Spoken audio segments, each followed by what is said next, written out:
Well, it does appear that we have lost Dr. Peter again, but we'll keep trying to see if we can establish contact with him. And he was just about to, tell us what his own assessment of the last 3 days. The first thing I heard was that the protest was avoidable if government was just a little more sensitive. Do you agree? Is this something you agree with? Let me come to you, Right Honorable Oyanki. Is this something you agree with? The protest being avoidable? You see, I would want to assess the current situation of governance in Nigeria for the past 1 year, this new administration, as an administration. If 1 year, if the government policies so far have been good or bad, to a large extent, when you look at the policies of the day, they have taken a dimension they have taken a right dimension as far as I am concerned, because especially palliatives. Yes, some people don't agree with the palliatives. You ask other Nigerians, they believe it's better to keep paying subsidy and leave palliative. You understand? Every Nigerian has his own purview. So if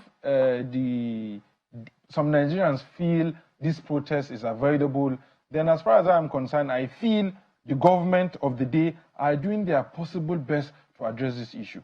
If the government did not want to avoid this protest, they wouldn't have called leaders across the nation to see how they can douse the tension. They have done all they could do to douse this tension. Just last week, we received 21 truckloads of rice to be disbursed. Just before that, that is food to get food to eat. Just before that, we received about 66,000 bags of fertilizers to distribute in Nasarawa state. You can confirm that you received it in your state? Yes. And you can confirm the distribution, how it happened, how it was shared to people in Nasarawa state? Yes. That everybody got, or how was it distributed? I will confirm for my local government, like I've rightly said. In Doma North constituency, yes. The fertilizers have come, they have distributed. The rice have come just before this protest. This protest has started. We cannot be sharing rice amidst this protest, or else it will be a chaos. But as I will tell you now, there are 21 trucks of rice in Nasarawa state ready for disbursement, which we've already discussed with His Excellency. And those are the issues we intend to see how we can and curtail these issues. So 21 truckloads, let's even assume that every local government gets one truck. Yes. I don't know how many local governments. We have 13 local governments. 13? Yes. Okay, well, so let's just assume that every local government, I don't know how it's going to be distributed, because we know that some local governments have a higher population than others. Some have bigger populations than others. So, but let's just assume that they decide that they want to distribute an average of 2 a local government because of how many you are, or 1.5, as the case might be. How many would you really say, or how much do you really think will trickle down to the average, to each family, for instance? And how long do you think that will last for? Yes, honestly, that is why when the rice is given, fertilizer is also given. They have given you rice to eat, even if it's for 1 day. At least it is not a lasting solution, but for the meantime, you have brought a solution. A lasting solution to Nigeria is not what you can achieve in 12 months. I'm not speaking for the government. I'm not here to protect the government of the day, but I'm speaking honestly. You and I know the problems in Nigeria cannot be addressed in just 12 months. That is the government of Asiwaju Bola Ahmed Tinubu. It cannot be addressed in 12 months. Let's be honest and let's be realistic. But if these rice that are being given and fertilizers are distributed judiciously and people will get from it, then as far as I am concerned, it is better than the corruption that has been happening in fuel subsidy. Well, let me come. Let's try Dr. Peter again, because he too hasn't given up on us. We don't intend to give up on the network just yet. Dr. Peter, do you want to go on with your thoughts? Because you were saying that the protests were totally avoidable. Do you want to say what could have been done to avoid them? Well, thank you. I think what government needed to do was to reach out to critical stakeholders beyond those that were invited to Abuja, because clearly we can see that those invitations to Abuja did not change much, because the government was not speaking to those that are in charge of the young person, their community, and all of this.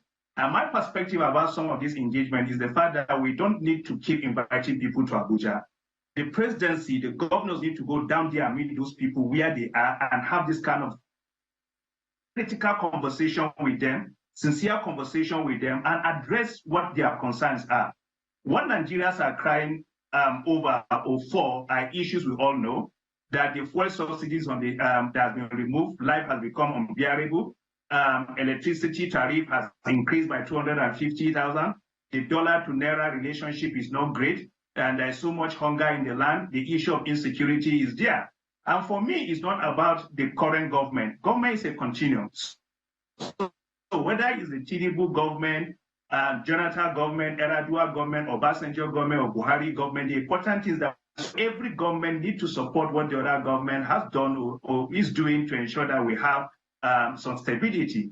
And there's so much hunger. And when people give you a month notice, they mean that, look, we don't really want to go on that protest, but want you to react, to respond to some of our needs. In the civil society, there are what we call low-hanging fruits. Those low-hanging fruits are what you can achieve immediately.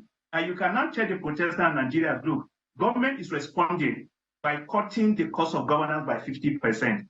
For the other demands that you've made, we need 8 months, we need 1 year to be able to achieve. Give a timeline and engage the people. But you see, what we've seen before the last 1 week we hear about is the arrogance of individual and government, where they are now trying to attribute the corruption to religion, to ethnicity, to other political parties, to external influence, and all of this. But you're not addressing the issue. And what we've seen the last couple of days of this protest, the fact that people across religion and ethnic group all came out together for a common cause. Hunger does not differentiate your religion or your ethnicity. And they are speaking loud and clear about some of these issues. So I hope that government will continue this dialogue, that government will continue this engagement, engaging with the right people, not inviting people of your political parties to a meeting and say you've spoken to Nigerians, not inviting people of particular faith, but reach out to those critical Nigerians that are feeling the brunt of this economic hardship. They are feeling the reality, not politicians that are getting support or palliative directly or indirectly from government. When you want to give bags of rice, how many bags are you giving per family? And what's the duration of that rice? I mean, there are a lot government need to do, and part of the challenges we have is because we're in a country where we don't value statistics and opinion poll. In a country... Oh dear, it does appear that we lost Dr. Peter again, and he was just talking about statistics and opinion polls in implementing policies, especially when it comes to palliatives. And I was just asking you, Honorable, just how many, for instance, how many bags of rice or how many cups or mudus of rice, as the case might be, will get to each family. It's not clear. What it seems to have happened is just that we've sent out trucks to each state. And every state has gotten an equal amount. It doesn't matter whether that state has a greater population. And these are some of the issues that people, because it doesn't appear we can even do a census without corrupting the process. Aren't these the issues that are currently coming to bite us in the bum? You see, that is why I've rightly said the Nigerian issues cannot be addressed in 12 months. You agree with me to a large extent now. Our database management as Nigerian citizens is getting better over the years. Now, as a Nigerian, you need to have your national identity number before you can go through a lot of processes. Your bank verification number before you can go through a lot of processes. As far as I am concerned, we are on our way.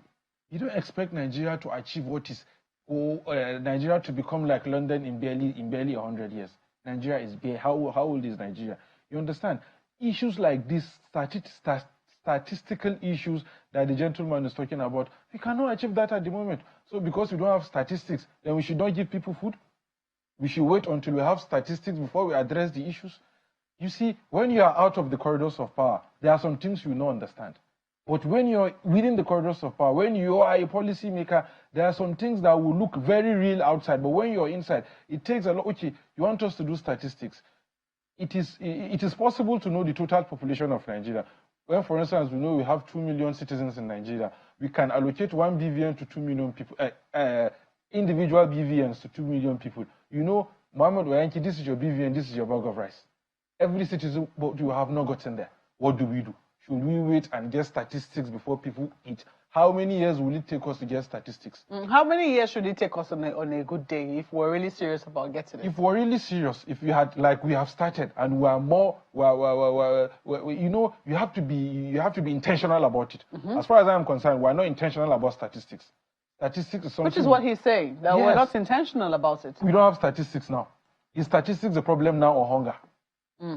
Well, let's go to Lagos. I mean, let me get the thoughts of the Senate President now of NANS, who says that, you know, they didn't join the protest for a number of reasons. Can I just get your opinion on why? I think I might have missed it if you said it. Why is it that NANS, even though it agrees that there is bad governance, why do they think that this is not a time for Nigerians to protest? I've said it earlier that we are not talking about the time, either it is the time or it is not the time for Nigerians to protest. But we are saying, one, this protest was not convened by NANS. Two, nobody has come to us and identified that, okay, we are the leaders of this protest. And we as organization, we have leadership. We don't just do things like that. Okay, now we are joining the protest. We are coming on guard to be the leader of the protest as the leader of NAS. And we are protesting with people we don't even know who their leaders are. So if we say, okay, with this protest, it is enough. We want to stop. We want to discuss. We want to dialogue. And those we are joining protests, we are saying, no, they are not ready to stop. Who are we going to be holding responsible for that? So it is much more than whether we have identified if there is hunger or not, but it also involves the name of our organization. So we have to be very, very careful about it. So that's why. Do you think it's a problem that, because some people have started speaking about the new nature of protest, the fact that we saw this sort of thing with NSAS, the fact that, you know, there was no leadership to protest. Do you think that it is an indictment on the leadership of unions, you know, whereby we know that in the past, the unions were the organizations that were at the forefront of expressing the angst of Nigerians in situations like this. But it doesn't appear that there is a lot of confidence imbued in those unions anymore on the part of Nigerians, and so they're taking matters into their own hands. As a union leader yourself, are you a little worried about this development? It depends on the view people have towards that, because as we speak, there are different types of struggle, different types of protest, different types of agitation that even NAS are doing. For instance, just recently, NLC had a struggle which they demand for the review of the salary minimum wage in this country.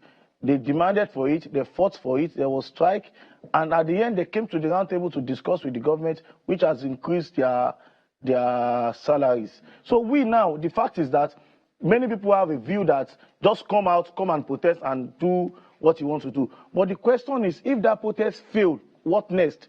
There are sometimes as an organization, we threaten that we want to protest so that we get attention of those involved. And when those people have given attention and we have discussed and we see they are ready to resolve those crises we want, is there any need to now still go to the street?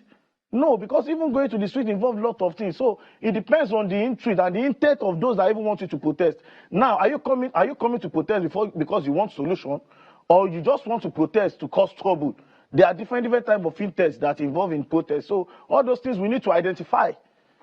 So now, okay, we are saying we don't want school to increase their school fees, or we don't want electric tariff, and we say, okay, we'll protest also date. And those involved called, okay, come, let's discuss. What ideas do you have? We bring our suggestion on board. They bring their own. If we can marry all the interests together and they can do what we want, is there still need for us to go on street to protest? So that is what we are saying. As an organization, we have our modus operandi. Our confrontation comes when consolidation have failed finally. So in a situation like this, we did not even know if there have been consultation. The leadership of the struggle, we don't know. If we have known them, for instance, I've said this, that we now will not even come out and say we are joining the protest. Endbadgovernance is good, but a days of rage. We know what rage means. Rage involves violence. So if we have sat down together and said, okay, no, this days of rage is not what we want our students to be involved. We move it, we'll have discussed and we'll have made interest. Instead of people just say, no, we just come out and join. So that is what the issues are. Well, I see the point you're trying to make there, but you haven't quite addressed the issue of confidence, which is where, you know, it would seem, because this developments haven't just come up overnight. This development whereby people are coming to the forefront to say, you know what, we want to protest, but we will have no leadership. Isn't that because they have seen what has happened with leadership over the years? Thank you very much. As I said, we at the level of National Council of Nigerian Students, we have a mandate. And the mandate is the interest of our students, the welfareism of our students, and the protection of anything that affects students. Recently, we even made a publication that goes to attack the Ministry of Power, the court. We wanted to go on a protest, the court, and there are discussions. As we are now, some schools have been taken from off-grid. There's an independent grid that is going on to power some schools, which they said they want to do across. We know those things also take time. But in the process where they say they want to do that, we do not believe them, or we did not give them confidence of doubt. We said, no, after the discussion, we want to protest. So many people might lose confidence because we are not coming out to protest, but are there discussions going on to alleviate the pains of our students? For example, the net fund, I discussed about net fund then. There are many issues that are involved in the net fund situation before we start seeing these sources. And many of these issues, we can protest over them, but we decided to engage, to discuss, and many of those issues were resolved without even going to the street. But it's just that it is when you go to the street and protest, you get popular. That's where many people realize that you are doing what is right. But if you should achieve some things without even fighting, without crisis, nobody knows. Nobody knows what you have to go through to achieve that. And that is the fact. So issue of confidence in union, there are different types of union. There are labor union. We are responsible to our students. Now, about the hunger or this, initially on the student loan, there was no space for welfareism loan about it, upkeep loan. We agitated for it. Include this in the loan. Let students get upkeep loan from it. And it was included without going to the street, without protesting. So we said we protest only when they are not listening, only when the government is not responsive to our issues. And we have different issues that we believe we are getting response. And this one also, issue of hunger in the country, we have made series of recommendations to the government, which we believe the government should look into and take actions on them. So that does not mean we are saying those that are protesting does not have the right to protest. It is their right. It is their legal right. We still have some of us that are students, one or two, some of us students that are involved, that are joining the protest. Just that the population is not as it should have been if we are coming out and say, we are joining this protest. So that is it. Let me come back to the studios. He said quite a number of things about how it is that some things have been achieved even without protest. I do not know how it was for you to get into what your political journey has been, getting into government and getting to the position that you have gotten to. But part of what we have seen and the kind of agitations that have seen not too young to run, for instance, which perhaps have enabled some people like yourself and maybe those even younger than you to get into office, is so that people can feel a part of government. I do not know what your impression was of government before, because you spoke to how if you're on the outside it's different, if you're on the inside it's different. What are some of the things that have changed in your perception of government from when you were outside and now that you're on the inside? Yes, I now understand politics or governance is not rocket science. It's not rocket. In other words, it's easier than rocket science. Yes, it's not rocket science, but to a large extent, it is a process that will take time. It is easier said than done. You understand? I understand what I'm trying to say. Meaning it's not rocket science, it's simple. I've now understood politics is simple. It's simpler than I thought it to be. And that is why I found myself here. But policy making takes a process. You cannot just achieve what you want to achieve, what you feel, okay. One of the demands of this, major demands of these protesters are cost of governance. They are complaining on the cost of governance. How much is the cost of governance? None of these protesters will give you a statistical value of this is what the government is spending and this is how they intend to cut it. They will go and shout about salary. How much is the salary? My salary is 500,000 naira. But you go on media and they will tell you, and I represent a constituency, I have over 13,000 voters. I won if I have over 23,000 voters and I earn 500,000 naira a month and I'm in my constituency, and somebody that was sick will come and meet you, somebody that needs to go to school will come and meet you, with 500,000 naira? Do you think it's only the salary that is, if it's for 500,000 naira, then people would have run out of offices. But it's for the passion. Somebody like me has come into governance for passion, to see how I can help my people. And it is my antecedents that has made it possible for me, and by the grace of God. But to make people understand, let's be direct, let's be categorical about issues. What is the problem? Our major problem, as far as I am concerned, in Nigeria at the moment is the economy. But the layman doesn't understand what the economy, because it is the economy that transforms to food security, poverty, and whatever. But the layman doesn't understand economy. The layman just wants to see food on his table. The layman wants to see price control. And wrapping your head around all these things is now policy making. You know, when you speak about cost of governance, and you say people are just speaking about it, they cannot put a figure to it. Some people will tell you that is not exactly correct. But let's quickly go to Lagos. I know that my colleagues there will have some more questions. So over to you, lady and gentlemen. All right, thank you, Mark. Well, let's bring it back to the Senate President, that's of NANS, so that we're very clear. So one of the things the protesters are asking for, we're going to put up some of the what we call the charter of demands. There are a lot of them. Whether you agree with them as to the fact that these loans should actually not be loans, it should be grants. What do you make of it? As I said, everybody has right to their opinions. That is fact. But the fact is that this country, there are many grants we have been hearing before now. These grants, agricultural grants, this grant, this. How many of it have survived?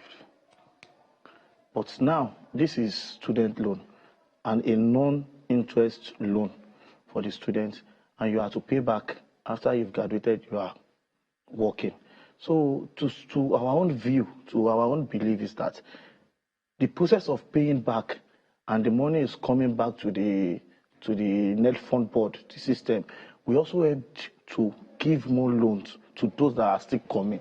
If truly the system can manage and maintain, in all honesty, without involving corruption in that loan, with the money that has been devoted to the loan, if they give you loan, you believe you have loan. Even give fear, they create fears to the mind of the students that are getting is that I have a loan, I'm getting to go to school.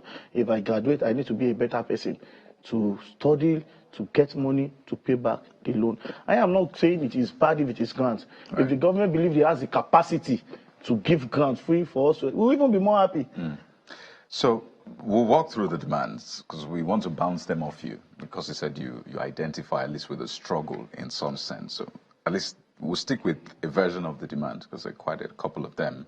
This one, the very first item on this demands list is address the rising cost of, okay, let's take this one.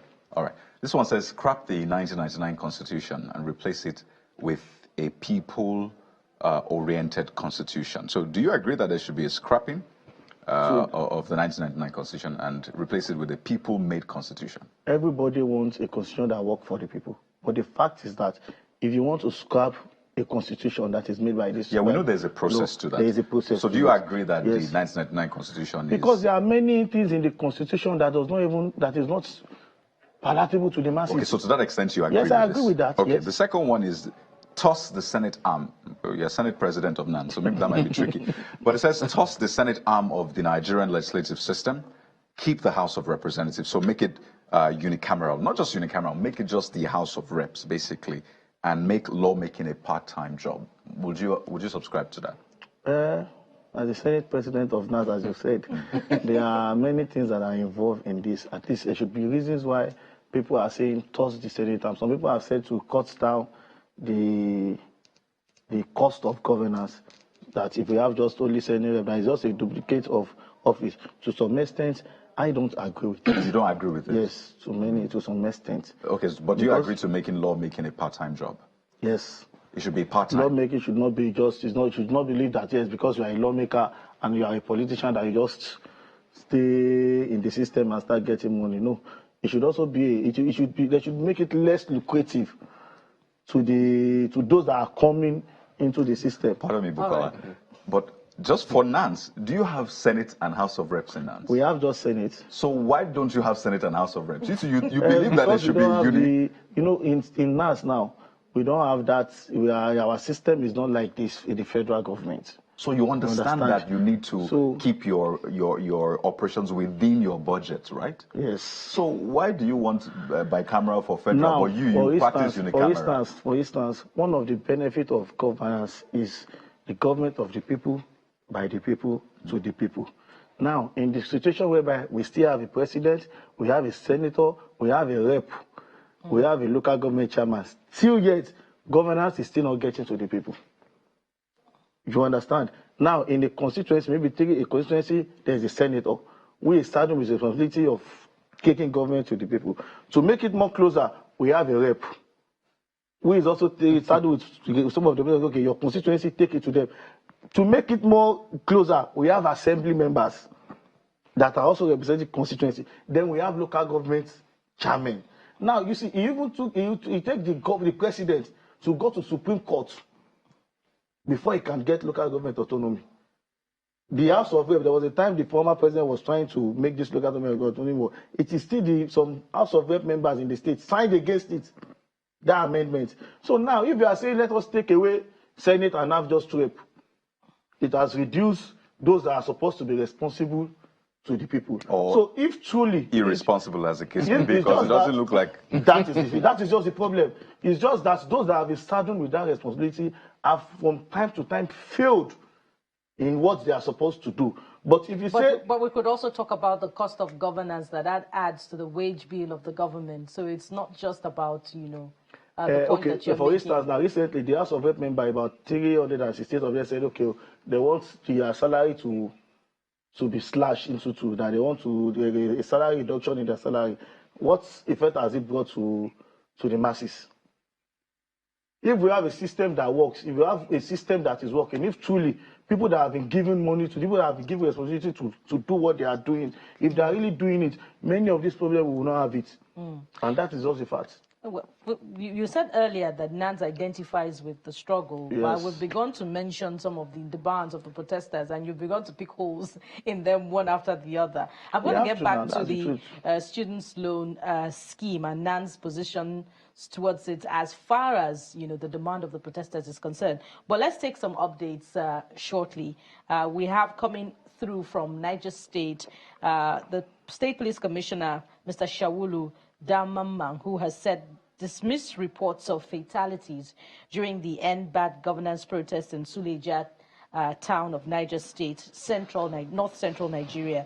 While addressing journalists in his office, the CP said he had not received any reports of loss of life during the protest, contrary to earlier claims from some sections of the media. Let's listen to the police commissioner in Niger State.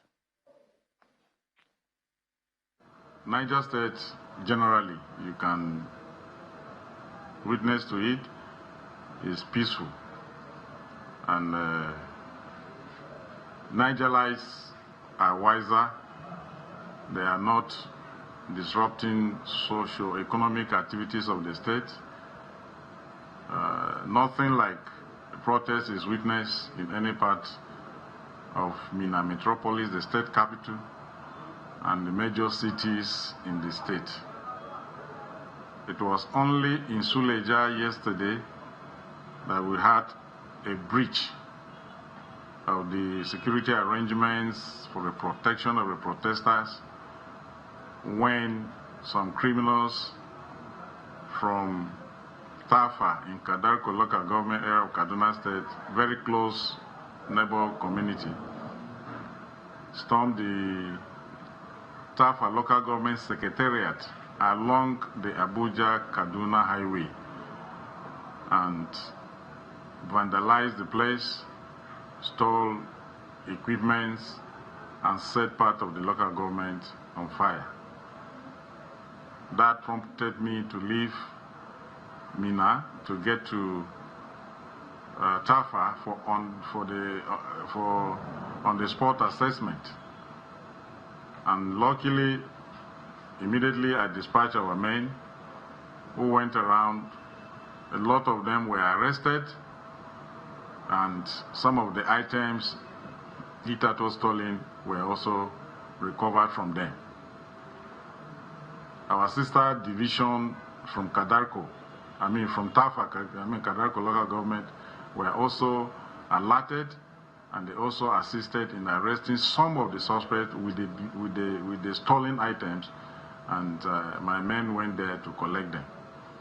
So it was the TAFA local government secretariat that was violated yesterday, vandalized, and part of it set ablaze.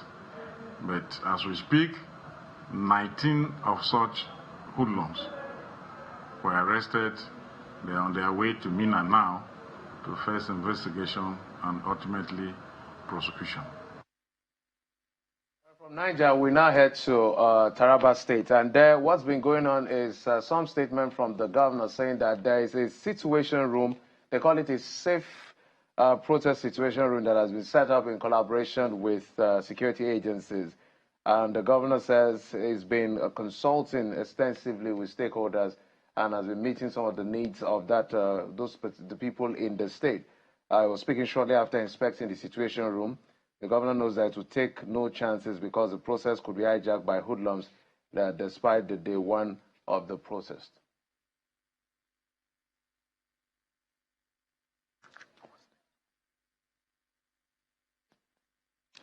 All right, I think Bukola, well, that's the situation we're getting across the country. That's from Taraba. Bukola, I think, has a question for our guest here in the studio. Yes, so back to, your support for your identifying really with the issues of the protesters. You have picked holes in some of the demands that they're making, but basically it's undeniable that you identify with the issues of hunger, the insecurity that they are demanding that they address. Are you also in support of, by the way, the issue of declaration of a state of emergency in the education sector, sacking of all corrupt judges? At least those are discernible demands that they're making. We have always been asking the state of emergency should be declared in education. There is always state of emergency in education, okay, even from our own point of view. So if you identify with those key issues, why wasn't it appropriate for NANS, the generality of the body, to issue a statement saying we identify with the issues that the protesters are demanding, but we're not participating? We did that. That's a departure from we're not participating in this protest at all. I think if you have, even last week Saturday, we had our Senate sitting in Ibadan, and this was the way we said it. We said, even though we believe that yes, there is hunger, there are some of the demands that are right that the government needs to act on and take as priority. But we believe that if dialogue has failed, is where we can say we want to go and protest. But even if we want to protest, we believe we need to know what we are going into. It's not as if we absolutely condemn what the protesters are doing or what they are saying or the demands or all the demands they have brought on board.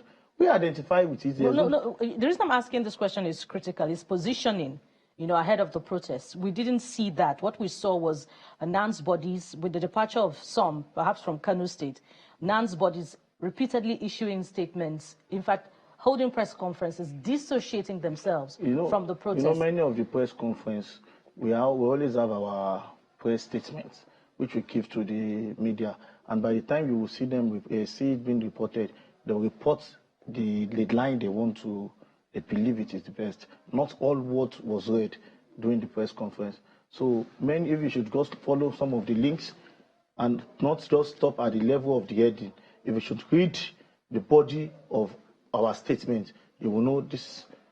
So if you're engaging with government, according to what you said earlier on all the other issues, what are the outcomes that you are reporting? And how are you engaging with government? Is it at the state level or the federal government on the other issues? Every issues we have has their peculiarity. If we have issues with at the ministry or at the education ministry, we go to the Ministry of Education. If you have issues that has to do with power, just like the one we said to you, we went to power. We went to Rural Electrification Agency. We took our issues there.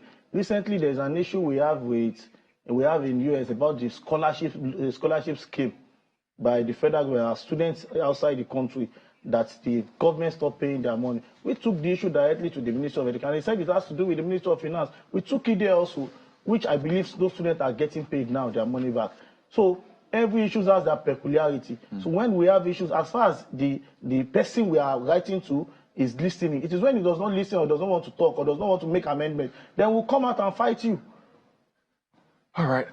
It's quite interesting times we're in Nigeria. And if there's anything that we're trying to play up in this conversation is the role of young Nigerians in setting the agenda, engaging governance, and ensure that we're not just stuck with that rhetoric of leaders of tomorrow. We're leaders from today, in fact, leaders from yesterday. So let me come back to you, Honorable Anyaki, who is the Deputy Speaker of Nasarawa State House of Assembly.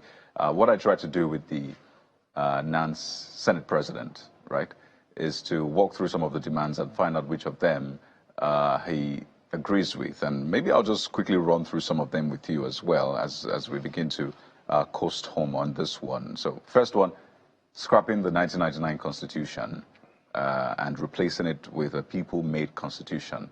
This is your core job as a member of the legislative arm of government. So is this something that resonates with you and you agree with? We understand the process, but do you agree with this? I don't agree with that. So the 1999 Constitution for you... What do you mean by the people-made? What do you mean by people-made Constitution? It is not angels or prophets that made the current Constitution we're using. What do you mean by people-made Constitution? Well, that question is not for me, obviously, because I didn't put out the demand. Yes, I understand. But let me sort of break it down and try to hazard a guess. First, just to clear this, you mean that you are okay with the Constitution as it is right now, the 1999 Constitution? The only thing that cannot be changed is either the Bible or the Quran. The Constitution can be changed every time, and that is why we have alterations, several alterations on the Constitution. Currently ongoing now, there is a National Constitution Review that is going on between both houses of the both chambers, the Senate and the House of Representatives. Right. So basically, for you, it's an amendment and not a scrapping. For you, it's an amendment and not a scrapping. All right. Yes, you need to identify. Sorry, you see, one of our problems as Nigerians is we don't specify our problems. Let's identify one problem at a time. Is it the whole Constitution that is bad, or are there some clauses on the Constitution or sections that needs amendment? Maybe if you engage some of the protesters, you might be able to get some specificity from them, right? But the next point they made is that they want to, or their demand is to toss the Senate, right? They think there's no point having two, legislative houses of sorts. So they want to toss the Senate and keep the House of Reps. Do you agree with that? In the cameral system. Yeah. Yeah, you see, as a representative of the people, and that is why some of these decisions we make, we give room for public hearing. We do them with the people. And as an individual or as a citizen of Nigeria, as a taxpayer, you can bring bills on the floor of the House that can be sponsored by a representative. These people that are agitating for a scrapping or a unicameral system of governance, it is not a problem of legislator. It is not a problem. If that is what the people want, we are voted by the people and we are for the people. If that is what Nigerians want, then I don't have a problem with that. All right, Honorable, we're due for a break now, and I'm glad we're having this conversation. Right. And I know that a lot of the protesters are also watching and getting a sense of how to maybe approach this. But we need to go to break. When we return, we'll continue the conversation and give Nigerians more updates on what is going on across the country. Stay with us.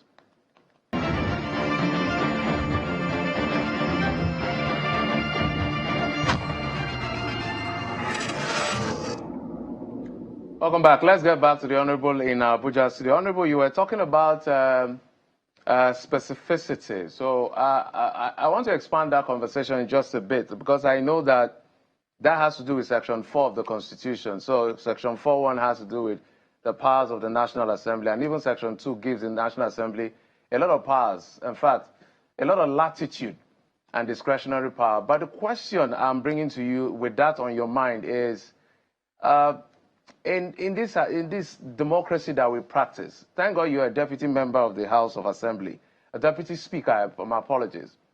We have seen that for the most part, if not all, houses of assembly, members like you are literally appendages of the governor most of the time. And which is why it is identified as one of the failures of this democracy. If we have to advance, that has to change. So from where you are seated and where you see things, How do we begin to address that? At least this is not vague. This is not identify what the problem is. Houses of assembly, local governments are appendages of the governor. So the governor calls the shot. And all of us face the presidency and we leave the House of Assembly. How do we fix that? Thank you very much. Honestly, that is basically the point on how to address the issues of, going on in Nigeria. It is an independence of every arm of government.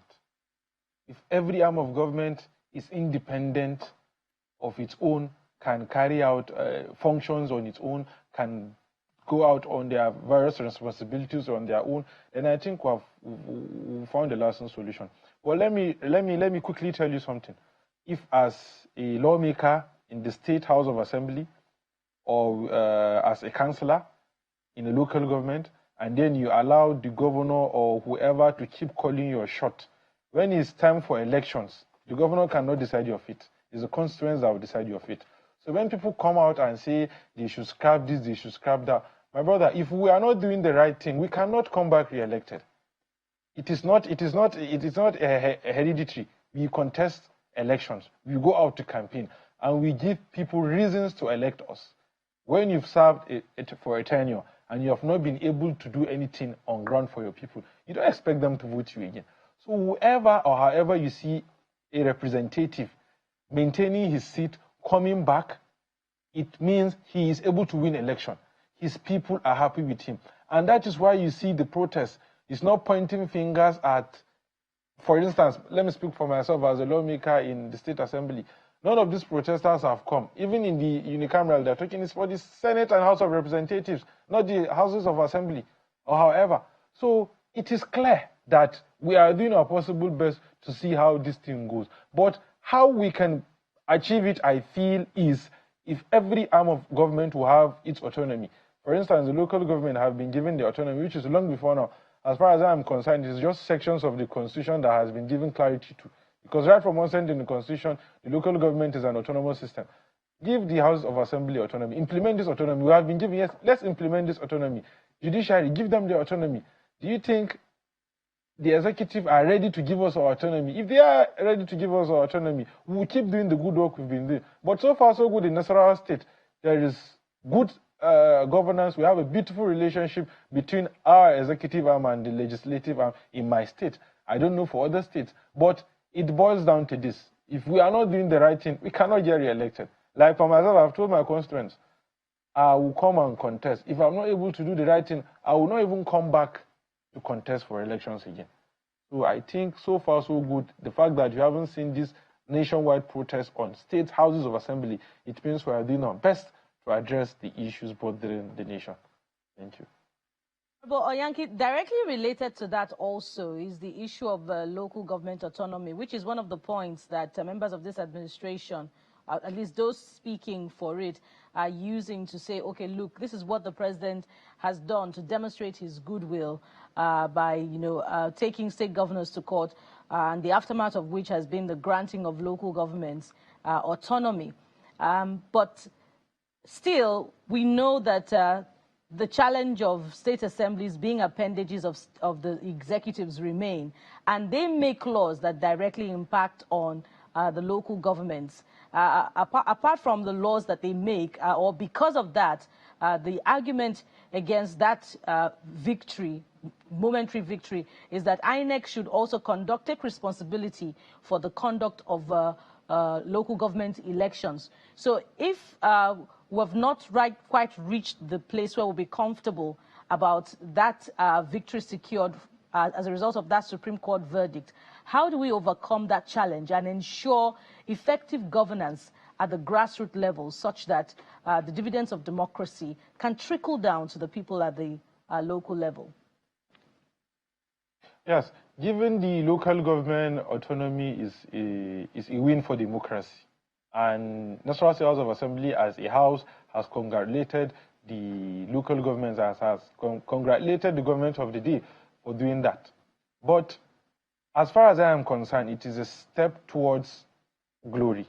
Because today, if a local government chairman is autonomous, the local government, there are responsibilities of a local government chairman. There are things that are expected of a local government chairman.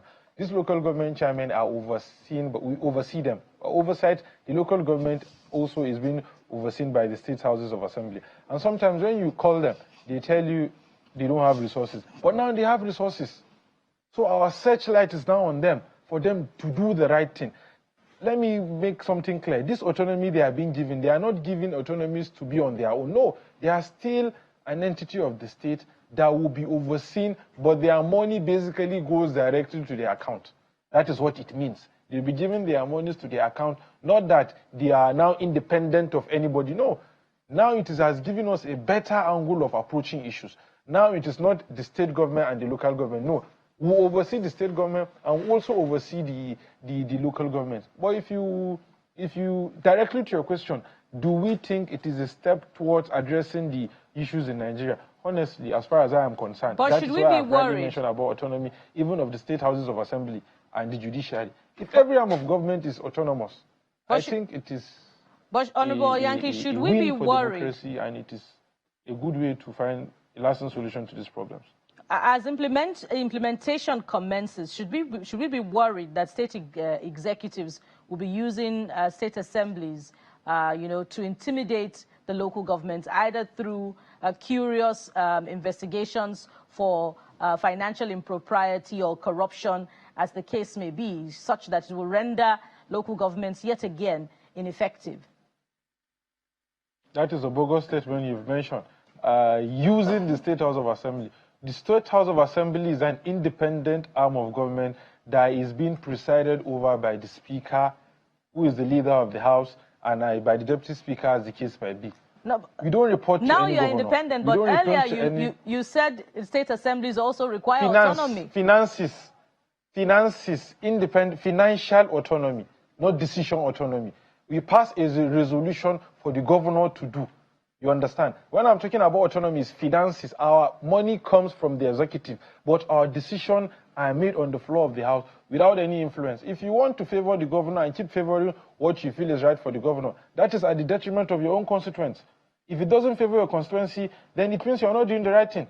And we are the closest to these people. We visit them day by day. They can reach us. Even when you come to our offices or our houses, our constituents are always there. They are with us. And that is how we address these issues. But thinking of using the state houses of assembly to victimize the local government is basically putting more on us, because our ability to allow this local government chairman or council members to carry out their responsibilities holistically will ease out our own efforts. Let me quickly tell you this, and to clear the air. As a lawmaker, your primary responsibilities are three things: oversight, representation, and lawmaking. These are your three major responsibilities. But when somebody is sick, he'll call you, he needs money. When somebody wants to go to school, he'll call you to need money. Why? Because the education systems and the health sector are in a bad state. So, solution to this is allowing local government chairmen to work. Because when somebody calls you, you call the local government chairman. Why is the hospital not working? Why are the schools like that? So even to say this, to clear the air on this protest, I feel what we need to do is face these issues squarely. What are the issues? Are the issues with our educational sector? Are the issues with our health sector? Are the issues? You understand? That is how we should face these problems, not carry them all as minimum wage has been faced judiciously as a problem, and we'll find a solution to minimum wage. Yeah, so I think. Yeah, it's great to speak from your own position, but the truth remains the truth. Houses of assembly haven't lived up to expectation. If not, the recklessness we see with some of the governors, it speaks to that's your own point of view. That's your own. No, it's not a point. But Nasarawa said. No, I'm not talking about. Nasarawa said House of Assembly. No, I'm not talking about your states. You're here literally speaking on behalf of houses of assembly. So I said your position is okay. Okay. You speak from your own conviction and what you've been able to deal with since you assumed office as a deputy speaker and as a member of the House. But the Nigerian system, the Nigerian state, the Nigerian perception is that these houses of assembly are appendages to the governors, which is why they are wondering that why would the state governors be carrying out certain kinds of appropriation before the very eyes of the House of Assembly, because they feel that they are not doing their work. So we needed to put that clear. But if you exempt yourself, as I said when we started this conversation, you need to understand the perception of people. As soon as you become a politician in Nigeria, the Nigerian people believe you're corrupt. Oh, yeah. You have to decide to say, I am not one of them. So that is, we have to be very clear, and so to an extent I agree on that, because that collective failure is why we are here in the first place. Right now the conversation is even, let's even leave the president alone for a moment. Everybody faces the president and National Assembly. What are the governors doing? The FAC has increased. What improvements have we seen? Thank you. That is how I want you to talk. Let's face this issue squarely. What are the governors doing as an individual? I'm glad on this same house, this same studio, my governor came in two nights ago, the executive governor of Nasarawa State, Engineer Abdullahi Sudi, and he has spelled it out. You can see infrastructural development going on in Nasarawa State. What I want you to agree with, we have not gotten there. But I want us to all agree it is a process that will be asked after 4 years. If after 4 years, Nigerians feel it's not okay, then we'll make a change. But when it's time for voting, Nigerians will not come and vote. Or Nigerians will collect spaghetti and vote. When there's bad governance, they come out and protest. And when it's time for voting, they will not even come out completely and vote. So who is the cause of the problem? And what is the solution to the problem? The problem lies on we Nigerians, and the solution is from we Nigerians. If you feel I am not competent enough to represent you as a people, then don't vote me. Don't vote me as a member. Don't vote a House of Representative, a senator, or a governor, as the case may be, or even the president. We are all here on people's mandate. So if we are a result of the election, then who is voting us? Then where is the problem? It's from the voters. If you feel you are not doing the right thing, then don't vote us or don't vote us back. It's as simple as that. But as a concerned Nigerian, I will tell you, I feel the pain of every Nigerian. The suffering, the hunger, my brother, it is very, very bad. It is very, very bad, honestly speaking. But name-calling or blaming this, blaming Mohammed Oyanki or blaming Engineer Abdullah Esili or blaming State of Assembly is not the solution to the problem. The solution to the problem is coming together as Nigerians and facing this issue squarely. You've asked a simple question. Subvention has been increased in states. What are the state governors doing? State governors have improved revenue now. In fact, Nasarawa State will have an improved IGR. Our internally generated revenue as a state is doing excellently well. Gratuities, there are gratuities of people that haven't been paid since Nasarawa State became a state in 1996. Just that gratuity alone will go a long way for an old pensioner that is not able to work again. Gratuities have been paid. As a state now, as an entity, we have gone into major large-scale farming as Nasarawa State. We've procured about almost 23 tractors. Yes, and they are working on seeing how we can improve the food insecurity in Nasarawa State. Nasarawa State is a blessed land with fertile land. And we're doing that to address those issues. And all that are possible as a result of subvention. Have our salaries been increased as a result of the subvention? They have not been increased. But we're saying how we can relate to people. But somebody will come and tell you, just last week, there is one of the members of the National Electoral Commission that was brought on the floor of the House. We turned down his nomination. Why? Because we are not okay with his antecedents. We are not okay with his profile and documents brought to us. That is what we do at the House. We are not being compelled to do whatever the governor wants. If it happens in other states, it doesn't happen in Nasarawa. Honorable, if I may button here. But we make sure we do the right thing. All right, absolutely. Your points are noted. We'll keep the conversation going, but I must thank you for coming on the program. Honorable Mohammed Oyanki, Deputy Speaker of the Nasarawa State House of Assembly. We're happy you're a young person, so a lot of eyes will be looking at you to live up to expectation and to change the narrative. But we thank you for coming on the program. Thank you very much, my brother. God bless you. All right, so we'll bring you up to speed with some of the things that are happening across the country. And the very states, that's the Deputy Speaker of the Nasarawa State House of Assembly. So we'll stay with Nasarawa and bring you up to speed with what has happened today as far as day 3 of the protest is concerned. Normalcy has been restored across Nasarawa State since day 1 of the protest. Day 2 did not record any protest across the state. Even today, there are no protests going on across the state. The groups say they have backed out after they have submitted their demands to the government. They say they are waiting for action off the streets. Activities have resumed normally. Residents are going about their daily routine without hitches. Security personnel have also remained vigilant, monitoring the situation.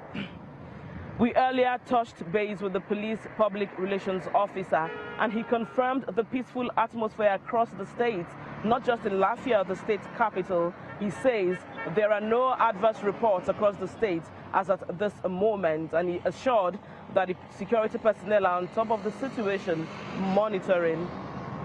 He confirmed that 40 out of the 50 persons arrested for causing mayhem on day one of the protest have been remanded in the correctional center, pending the announcement of a date for their arraignment in court. 10 of them, he said, were found to be underage and are mostly Almajiris who have been handed over to their guardians. Normalcy has also returned to Kefi and Karu that experienced violent demonstrations which led to chaos on day one of the protest, led to vandalism, looting, stealing, blockade of the highway, and such like. Normalcy has returned, and the dusk to dawn curfew in Cairo is still in place indefinitely until the normalcy is sustained. The state government has also urged the residents to maintain the calm posture and give the government time to attend to their demands.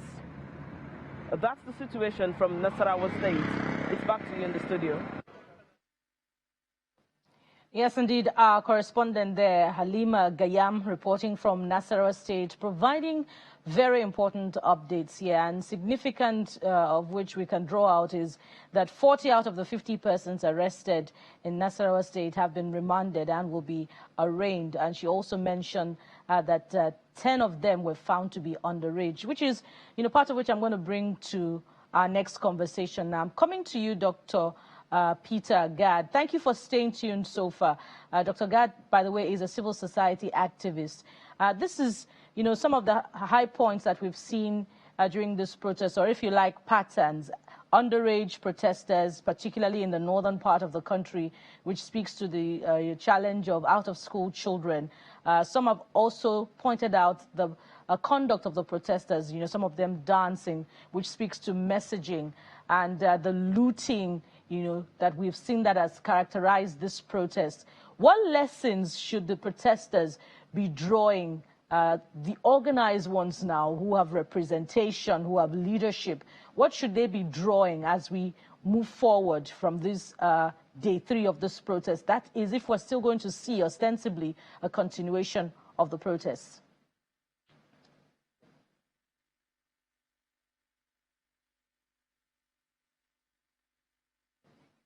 Dr. Gad, can you hear me?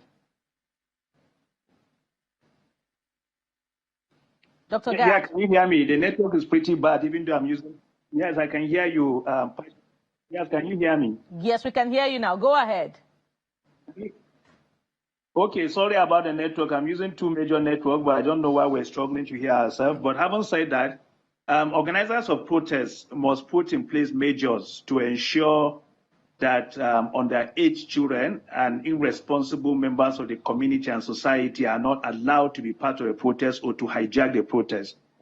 Because when you have meaningful reason and you want to justify your reason to be on the street to protest against bad governance or any decision you are not happy with, and you miss that opportunity by allowing those that don't have a stake in the system to be part of it, they mess the whole process and mess the struggle, and then people now label you as irresponsible or people trying to destroy the state or draw the state backward.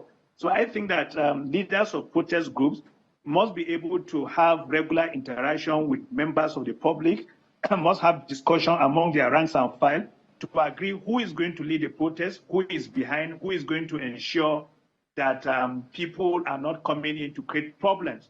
And again, this is where the issue of parental control come into play. In the parts of the country where you see this kind of kids coming out to protest are children that do not have any major parental influence, because the parents have sent them out of their home to either go and acquire some kind of education, and the person that is supposed to cater for them too is busy doing other things, and he cannot account for such kids. And this clearly explains why you see several of them are on the street being arrested, and several of them are used as gang members or even join Boko Haram or other extreme groups because nobody accounts for them. Again, even while we put pressure on parents, this is where government needs to come into place. The Universal Basic Education Law makes it mandatory for every child to go to school. How many state governments are implementing that? How many of our public schools are functioning? How many teachers are happy going to school to provide education? And so whenever we're discussing this issue, you cannot shy away from the responsibility of government itself. Because when people come to tell us that, look, I want to vie for an election, whether you rig that election or you're voted in, the most important thing is that you're a leader and you need to provide leadership. You cannot be a leader and be giving all manners of excuses at every given point in time. Leaders are problem solvers. Leaders need to be innovative and creative at all times.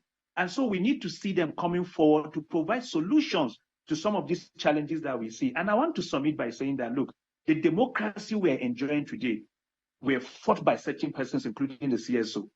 Now, the third-term agenda was shut down by CSOs and other leaders. And so there's nowhere on earth where liberty and freedom have been gotten on a platter of gold. And so let's not demonize people that are demanding for change.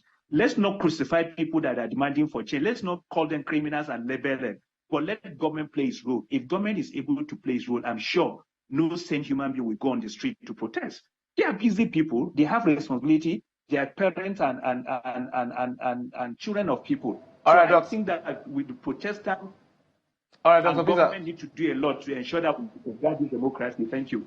Dr. Peter, thank you so much for coming on the program. Dr. Gad Peter, civil society activist. Of course, our guest right here, Mr. Akinte Babatunde, Senate President, National Association of Nigerian Students. Just 10 seconds, your last take, just because you've not spoken for a while. Just 10 my last take is just to also appeal to the federal government to please, the subsidy has been removed. They should let the masses feel the effect of the subsidy, because this is one of the major problems. Sending money to the governor to get to the masses, it has been shown that it has failed and it is not getting to the masses. Secondly, we know the subsidy removal, we have a refinery in this country that has been done. And now it is a shame that the refinery we have in this country has the power, the capacity to even give diesels and PMS to the country. But as we speak, we are still importing diesel in this country. The refinery is still exporting their diesel. So the government should ban those things so that many of these things can bring down the hardship on the masses. That is my plea to the President of the Federal Republic. Thank you so much, Akinte Babatunde, Senate President of NANS. We'll go on a quick break. When we come back, we'll wrap up and bring in our colleagues who will be taking over from us. Join us again.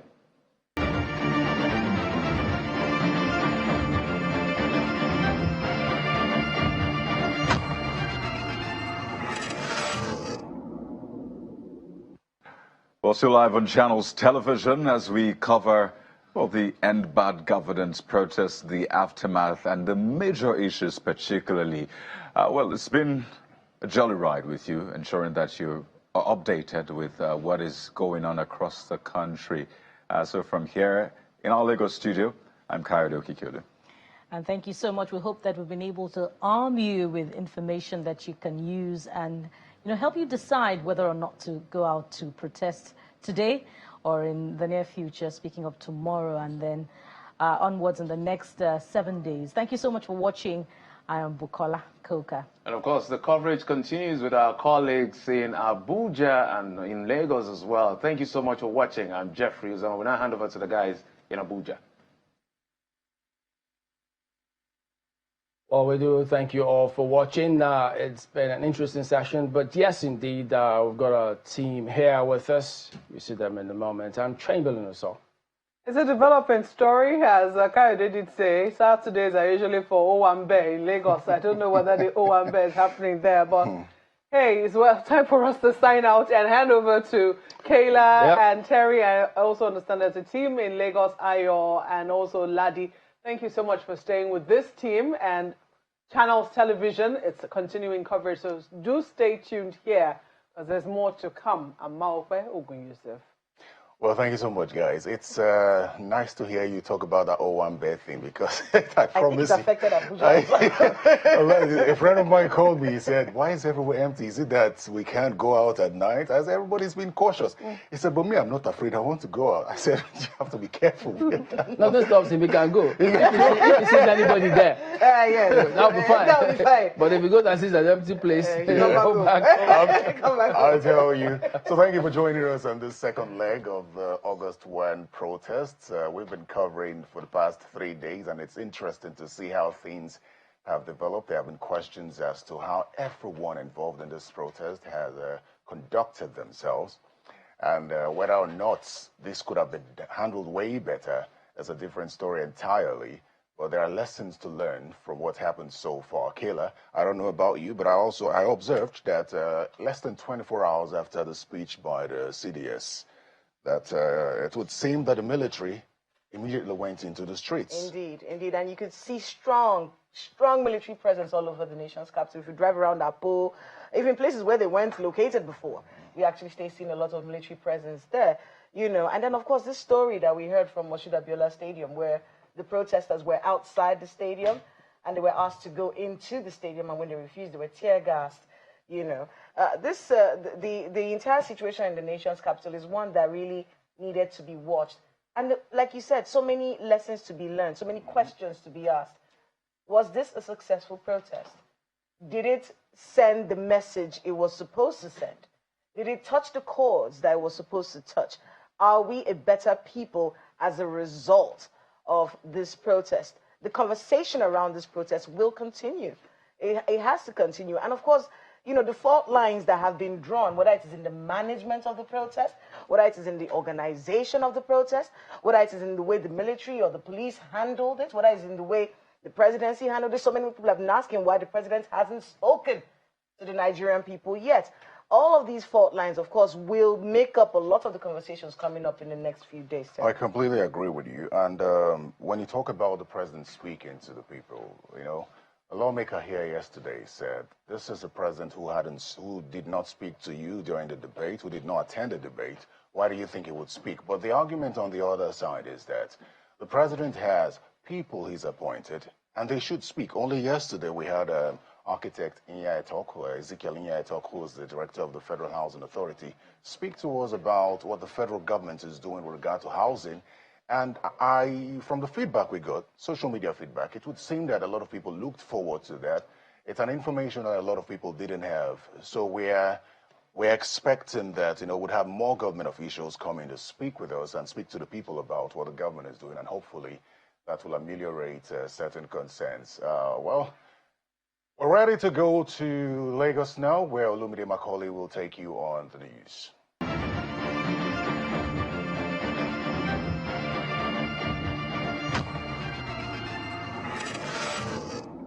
Hello and welcome to News Track as we keep you updated on the August protests. I'm Olumide Macaulay and thank you for joining us. It's day 3 of the nationwide protest, and demonstrators in Abuja, the nation's capital, are unrelenting and have gathered again today at the Moshood Abiola Stadium. The crowd here is far less than yesterday's number, however. They are unrelenting in their demands to end bad governance, as the protesters vow to continue with the protest until something happens. Now,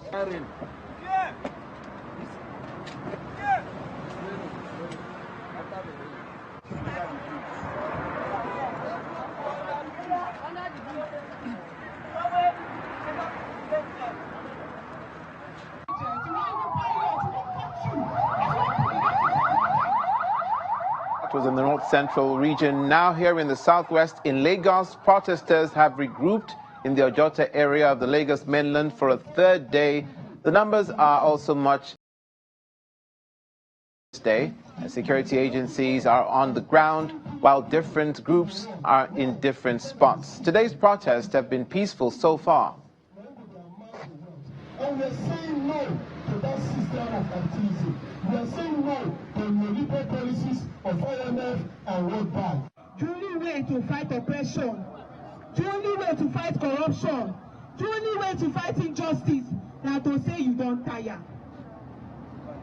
No man, nothing cook food for everybody will chop. But if people gather cook food for them, you know go finish them. Our demands are simple. Reverse fuel subsidy, you know the airports. If you feel like say people they thief am, go and investigate it.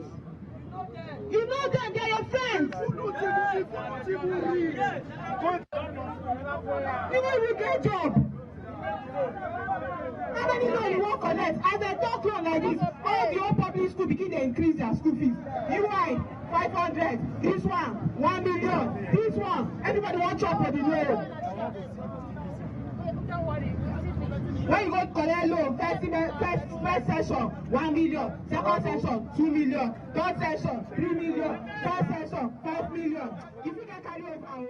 Meanwhile, the Lagos state government says it's not unaware of the hardship people are going through and is ramping up efforts. The secretary to the Lagos state government, Mrs. Abimbola Salu-Udeyin, thanks the protesters for maintaining peaceful demonstrations as she reiterates the government's commitment to bettering the lives of residents. She cites an already implemented increase in minimum wage for civil servants since January this year, as well as the plans by the government to reduce the influence of street thugs in order to make transportation affordable for Lagosians.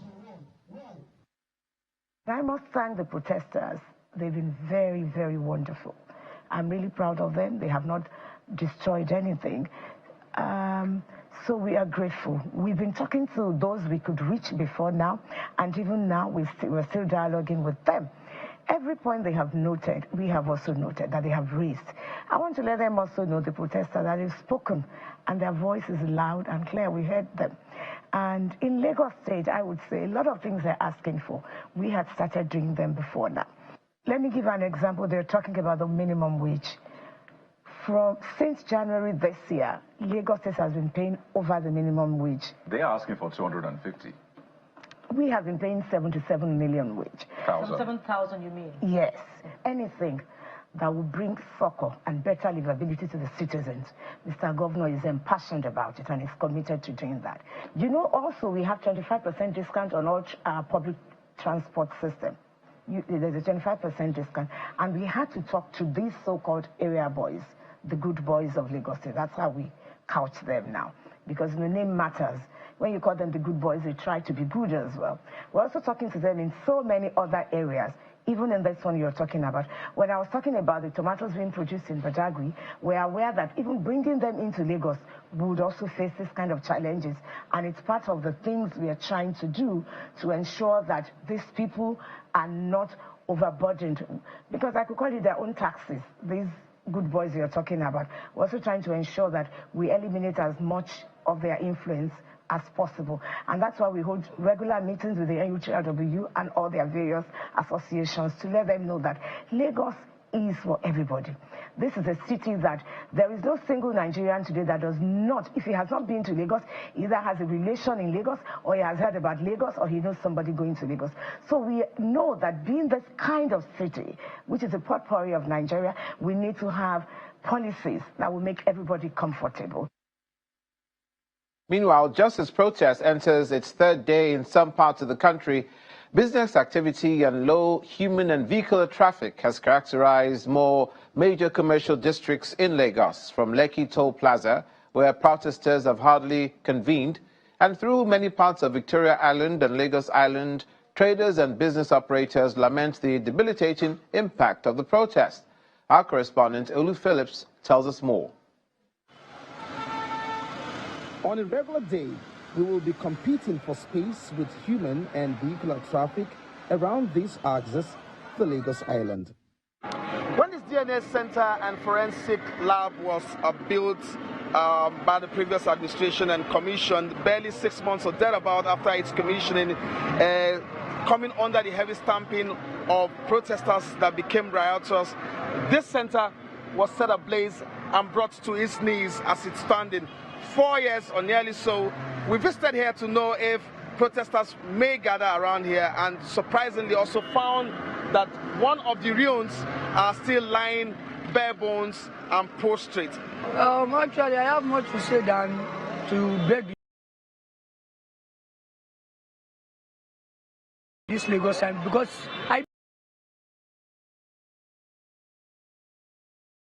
states, they're expecting this Lagos Island to bring to start the point. Once they start in this, everything will spoil, something will destroy. It is business unusual, essentially derived from activities of protesters who have called for a convocation, an action that have impacted Lagos in no little measure commercially.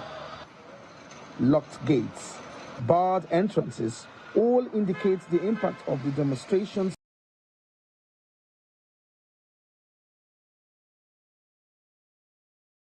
Coming down. They should please cease to sins. They should just please act into people's way, because a lot of people are dying inside. A lot of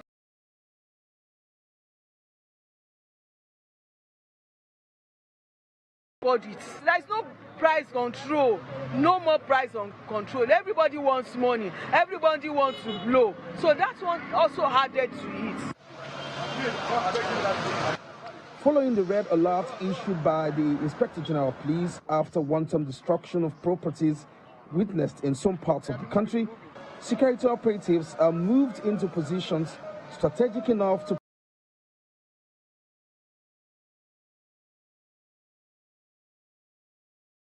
follow a roundabout through the Ikoyi Link Bridge and towards the Lekki Toll Plaza.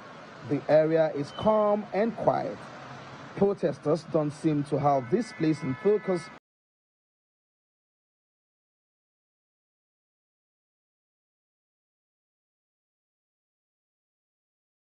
I think the government needs to do more, in all reality. I think the president needs to come out to address the people.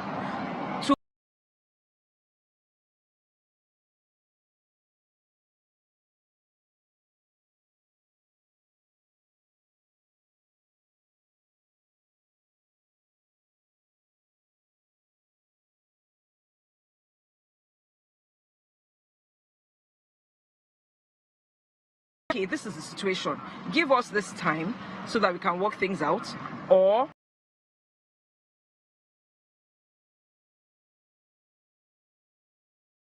I don't enter this year, Jamoto. My brother, this morning, no passenger. Everywhere is dry.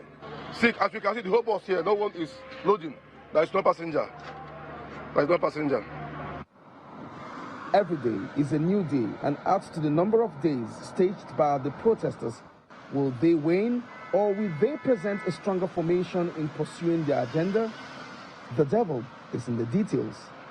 Olu Phillips, Channels Television News.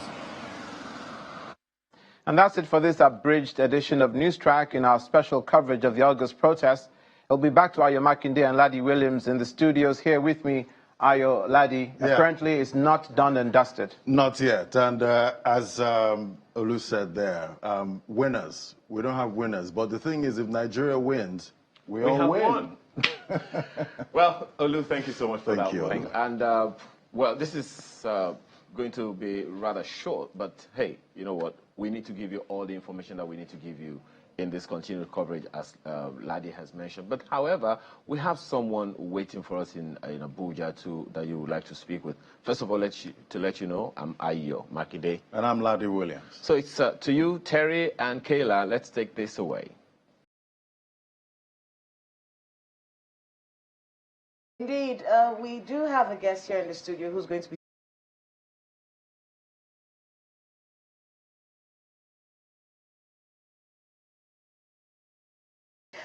we were reporting empty streets, people were not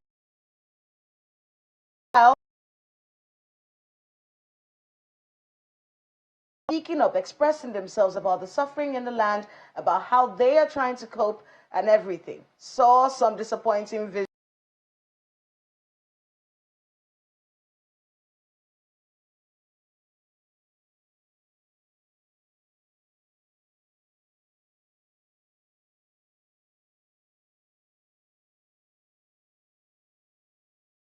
as peaceful protesters, and then later in the afternoon, we started seeing a lot of looting going on.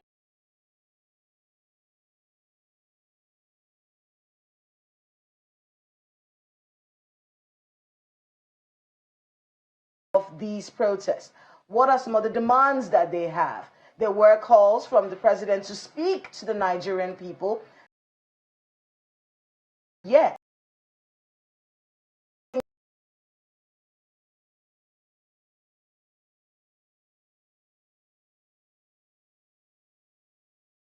Protest started. A lot of people were saying protests don't work in Nigeria. They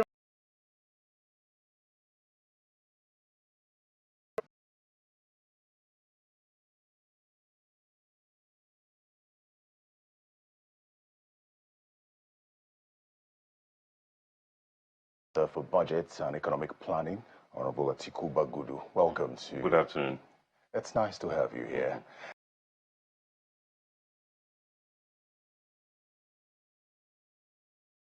On the protests so far, from your perspective,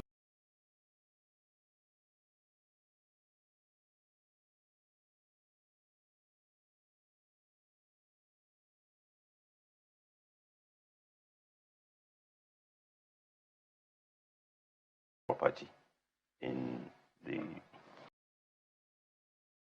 also start by saying that we chose constitutional democracy, and constitutional democracy is based on, among others, the freedom to express opinion, no matter how different it is, but in a way that will not harm others, in a way that will stimulate discussion. And we are a nation bounded by a constitution which determines, in addition to that, the nature. So we have a federal setup that is constitution, which created different levels of power residing in the federal government, the states, and local government. And then, of course, that we are a constitutional democracy where representatives are elected, and even those in the executive are all elected. These are as of choice. Some countries have different forms of democracy. And in the Constitution, Chapter 2 specifically, we have our national aspirations, where we want to be, what we think should unify us. Equally, from the Constitution, we have drawn up different visions or national consensus as to where we want to be at any one point in time. And that's part of the national planning function. For example, we have an Agenda 2050, which was developed by private sector, public sector, civil society, organization, subnationals and nationals. It was chaired by Atido Peterside. And that Agenda 2050 gives us a vision of where we want Nigeria to be by 2050 in terms of per capita income, in terms of our place in the world.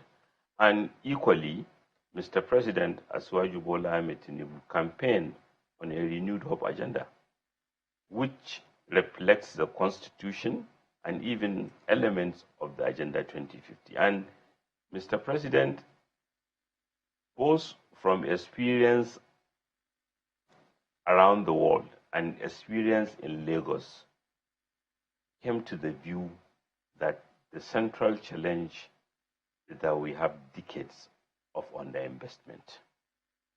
We are not where we want to be in the world. We are not putting enough money in almost everything: security, infrastructure, human capital development, innovation. And why is this so? Well, rather than blame game, to blame one administration or the past, it's just to take collective responsibility. And he surmised it that he inherited the asset and liabilities. And what is important in confronting the reality is what choices need to be taken so that Nigeria can be on the path to achieving those noble objectives that have been set forth in both the Constitution and in aspirations. So that's what guided the policy choices. And because we do not have enough revenue to fund our aspirations, what do? Do nothing? Mr. President and those of us in his team certainly felt, no, we can't do nothing. What then, the choices that are before us is to take measures that will convince investors and even creditors who have money, both domestic and international, that they can put in our economy. And while doing that, knowing that reforms sometimes have their lags, and sometimes they have consequences. And therefore ambition a whole lot of support mechanism to ensure that while the lags are taking time to yield the desired effect, we are not. We have ways of supporting those who are vulnerable and otherwise affected by the reforms.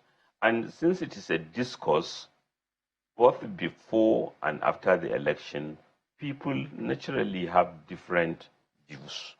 But one of the unifying theme, for example, was when you take the issue of fuel subsidy. Before the election, all the major political parties campaigned on fuel subsidy should go. The Petroleum Industry Act that we inherited, that was passed and signed into law, had also made Nigerian National Petroleum Corporation a private liability company. The 2023 budget that we inherited did not make provision for subsidy. So even when Mr. President mentioned it, it was just in compliance with what the law has provided, and even the de facto reality that there's no provision for budget subsidy. For subsidy in the budget. And again, this comes at a time when many global headwinds, Russia-Ukraine war, other wars that are impacting on energy prices, we are importing inflation. Interest rates are going up. Flow of capital to most developing countries have been slower than what it has been. So, understandably, even in spite of the resilience of Nigerians, the challenges have caused some anger in the land. Well, not by a segment of society. I mean, Honorable Minister, to stay on this point, because you've brought it up. Yes. One of the major things that has cooked this anger, even if you say it's among a segment of society, is this removal of fuel subsidy. You've explained it. Everyone understands this. Everyone campaigned on it. But we are also understanding why many governments before Tinubu's administration stayed away from it, because of this level of suffering. And it is this level of suffering that has created the anger that we're seeing that have led to these protests. The cost of living has become unbearable for people as a result of these policies, grand as those policies may have been. Was this the right decision, considering that the buffers for the Nigerian people probably don't exist for many people? Was this the right decision to remove these subsidies when Nigerians do not have the buffers to survive the impact of that decision? I think that's why maybe we have to be sympathetic to the president. Because like I said, even before he was sworn in, a law passed by our National Assembly in the way it has redefined the Nigerian National Petroleum Corporation, does not provide for subsidy. And the legislation he inherited, which is the 2023 budget. And consistent with what many people thought, including all political parties, like, look, sometimes we need to confront the hard truth. We want to be somewhere by a particular time, and therefore we have to take measures which may have some temporary pain, but which will eventually yield to. But in doing so, you are confronting many people. You are confronting the subsidy lobbies themselves, who have for years maybe benefited from this subsidy, so they can instigate a populace. Secondly, you linked it to food insecurity. The food challenge is not necessarily a function of the fuel subsidy removal. We have a war going on between the two largest exporters of agri-produce in the world, Russia and Ukraine. Fertilizer prices have gone up. We have lost traction about food production. We didn't quite recover from COVID, We had flooding that followed COVID. We had a transition year. We have currency redesign that even affects farmers' ability or producers' ability to find money and do farming. And the input challenge that despite a number of interventions to support the farming populace, but like I said, because there is a lag, so sometimes the benefit, especially as we know, when you plant, you need to wait for a harvest. And compounded by the fact that other West African countries are not taking similar measures that we are taking. So our food prices were even cheaper than the surrounding countries. So they buy from us, putting further pressure on us. So was that the right decision for the president take at the time he took it? Yes, I believe so. Can it be better? That's why I say it's not a monologue. It's a dialogue. Even if I take a measure that I believe is correct in a democracy, there could be need to interrogate further. Okay. And listen to others. So let's stay with the issue of the fuel subsidy now. There are arguments back and forth as to whether the government is actually paying subsidy. Is the government paying subsidy or not on petrol? Let's be very simplistic about it. You have a Nigeria National Petroleum Corporation, NNPC PLC. The Petroleum Industry Act makes it a private liability company. But at the same time, it also mandated it with energy security. So only NNPC can say this is the price fuel, meaning PMS is arriving Nigeria at this is a, and if it is selling below that price, then obviously NNPC is either with their creditors or themselves, and I don't have the authority to talk to NNPC, taking a loss. So is the government paying subsidy or not? No, we don't. Like I said, we don't even have a budgetary provision for fuel subsidy. For fuel subsidy. So where's last year it was reported that the government spent 3.6 trillion naira on subsidy.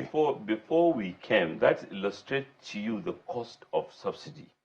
Between January to June, when the budgetary provision was made.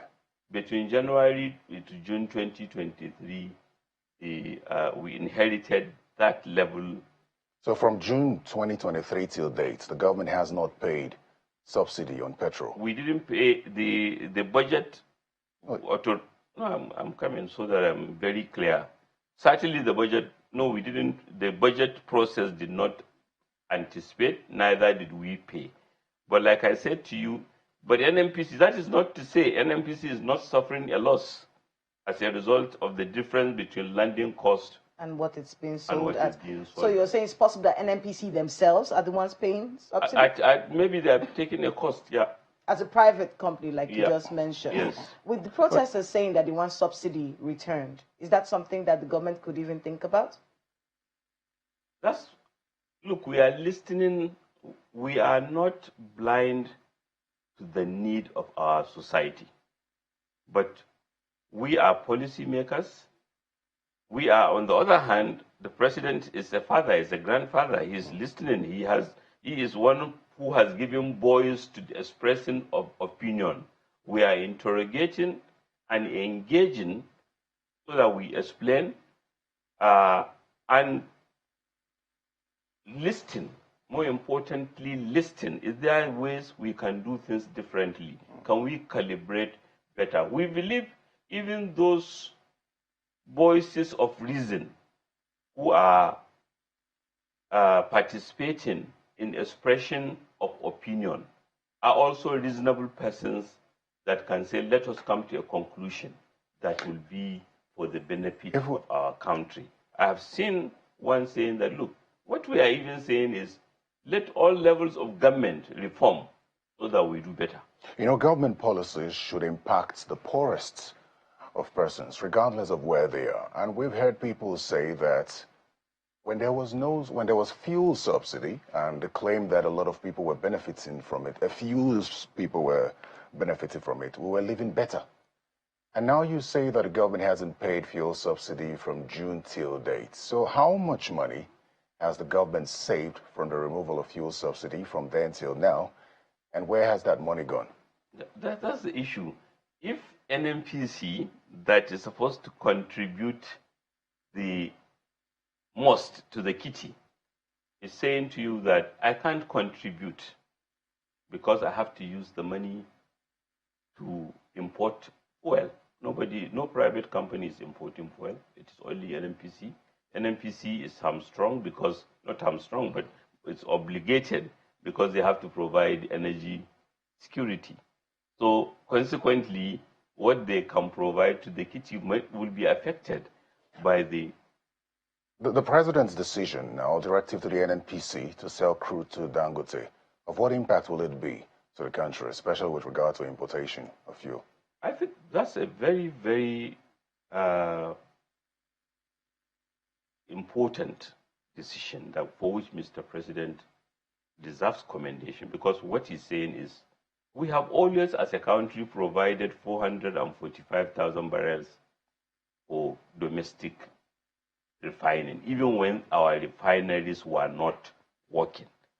So this is sold and used to import fuel. Now you have a refinery and hopefully two others and smaller modular refineries. So Mr. President said, look, it's sensible. Let us give the crude oil to our domestic refiners who have invested, who are willing. It's not just Dangote. The policy is all our domestic refiners, so that they can refine it locally, add value to it, and pay for it in Naira. That is the biggest statement of confidence in our Naira. Let's talk about cutting down the cost of governance now, because it's been questioned whether of governance, which has fueled the reactions in the public space, saying government officials still live as good. What has this government done to cut down the cost of governance that you could brag about as a minister?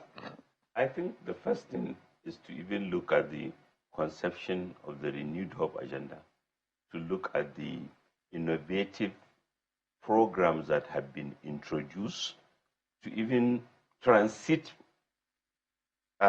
things from government financing. Then to also recognize, as I said earlier, that we are a constitutional democracy, that as part of that constitutional democracy, power is shared between local government, states, and federal. So you have in every year 774 budgets that are not controlled by the president, by the local governments. You have 36 other budgets by the states that are not controlled by the president, and then the federal budget. Mr. President have, in swearing us in, instructed us to even imagine that we are drawing water from dry well, just to underscore that this is where our nation is. We want the greatest amount of sacrifice. We want the greatest amount of innovation. We want consumer credit system to enable society to function without the need for much money, so that everyone's welfare can be. We want a mortgage system that can ensure that housing is available, so that public officials or not, they will have access to house that they don't need to pay for at a go. So these are all tools that are aimed at, among others, reducing the cost of governance, as well as President directing that foreign trips that are not funded by those who are inviting will be have to be approved by President in order to ensure that he knows, because as a nation, again, we must engage with the world. But to show that expenditure control is paramount, he directed that he has to approve any foreign trip by a minister for a public official that involves the use of public resources. But that is not all. The budget process itself is not a monologue. It's a process that involves citizens getting involved. Civil society I have interacted ahead of the 2024 budget session with a number of civil society. Explain how citizens are involved in the budgeting process. Town hall meetings. Explain when you had a town hall meeting with I can't citizens. remember the day, but the budget office at least conducted. So because that is a major problem with Nigeria's budgeting process, transparency. We've seen budgets passed at the National Assembly without any public engagement. The amendments to the 2024 budget was passed within an hour. That's what happened. Amendment is different from the budget itself. But it is part of the budget. No, sorry, allow me to answer the first question. The budget office, as part of the budget process, and it did conduct town hall meetings across the country. I met with a number of civil society organizations in my office. I don't have the list of the names, ahead of the budget office. And I met with institutions, other interested parties. It's even part of the mechanics of budget passing. We want to hear from, we don't have all the answers. We want to hear from, we want to explain why we are suggesting a measure or a policy, and we want to hear somebody, perhaps somebody will have a better answer. Do you know why this question around citizens' engagement is important? Is the concerns around who exactly is the federal government planning for, budgeting for? I don't know if you know the population of the country that you're budgeting for. Do you have a figure that you budget for? I have the official figure. What's the official figure of the population of Nigeria? About 200. About? Yes, about 229 million people. Well, that's an estimate, Honorable Minister. I rely on estimate because the last census, I don't make up these figures. There are protocols in estimate. There are, first there was the last official census, and then there were extrapolations based on that census, and then there is assessments made by the National Population Commissions based on area enumeration, area demarcation. So those are the figures that you use in your budget. And that's regarded as dangerous, isn't it? Well, that's as the guidance, because that's the most officially reliable guidance that you can. Okay, let's go to our colleagues in Lagos now. They have a question or two for you. Well, thank you, Terry. Honorable Minister, just one or two questions. First of all, about the protests. How has government received the issues that have been raised by the protesters? When government called that the protest should be suspended, yet the people went ahead. What has been the stock-taking points for the federal government from your own perspective? Well, thank you. First, as a government that believes in listening, I remember the president in his characteristic humility once saying, we don't have all the answers. So we have been monitoring carefully and listening as much as possible, various agencies of government, but various public officials, to hear what is being said in addition to what we know. And what is the argument? And all that is being taken on board by us in appreciating what can be done differently.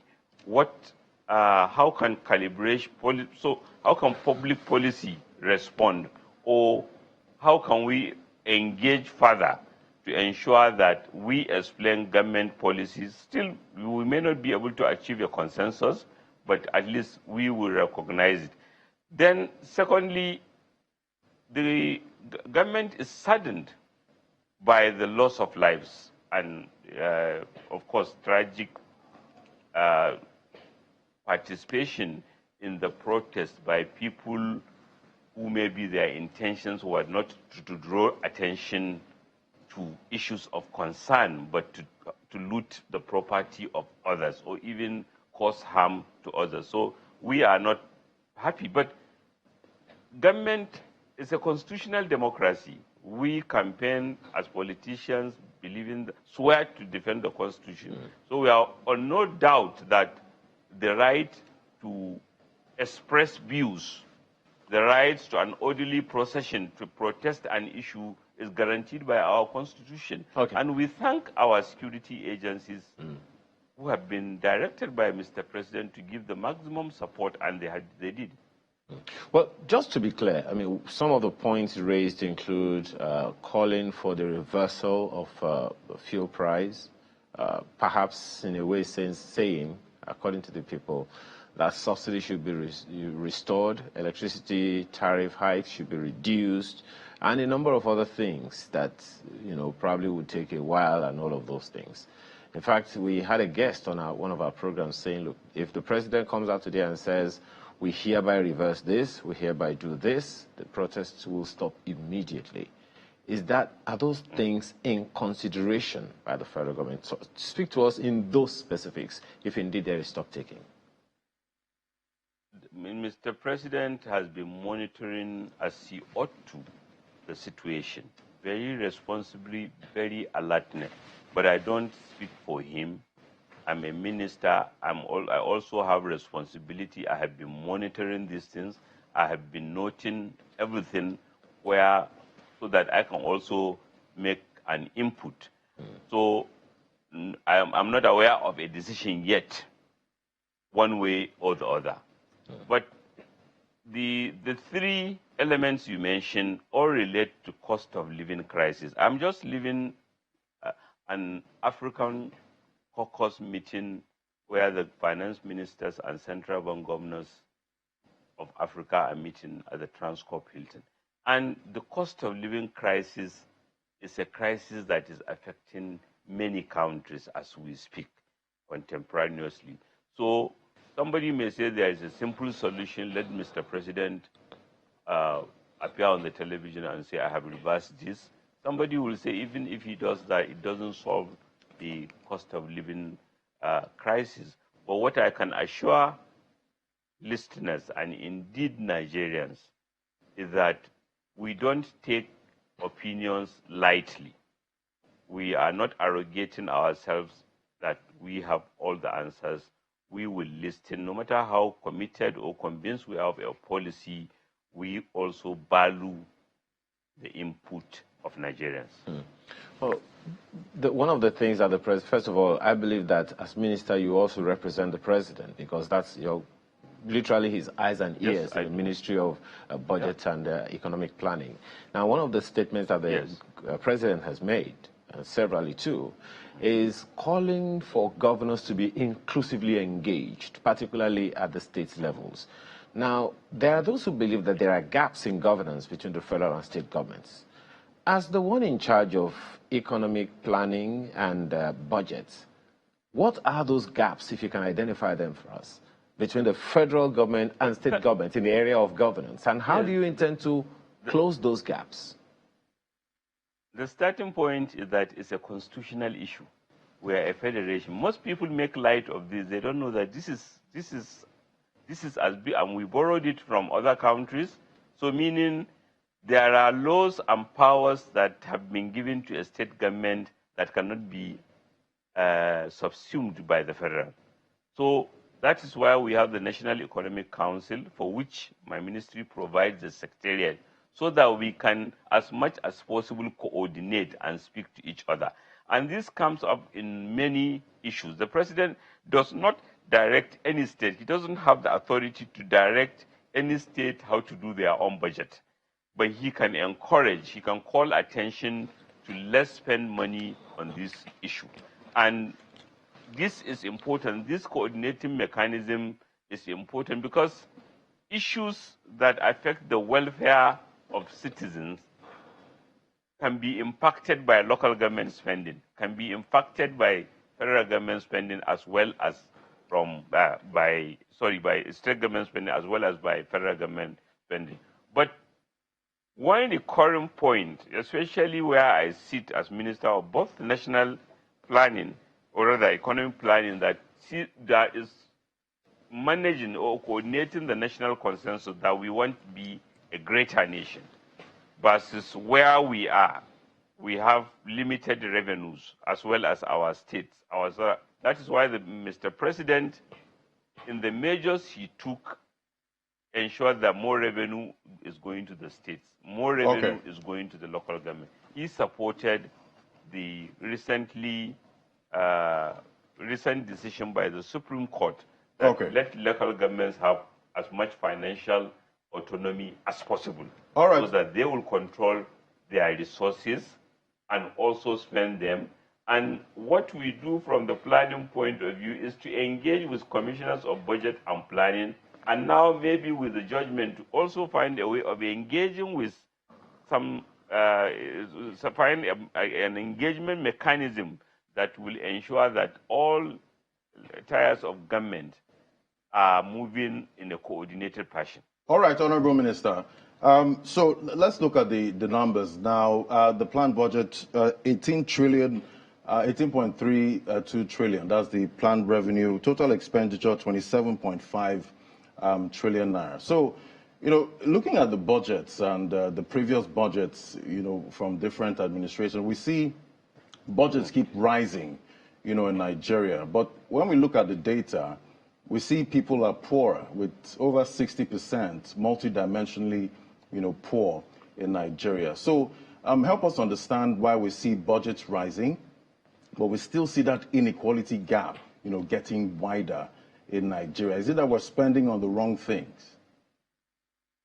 Budget, the 2024 budget prior to this request for amendment is 28.7 trillion, with about 8 trillion of it being borrowed.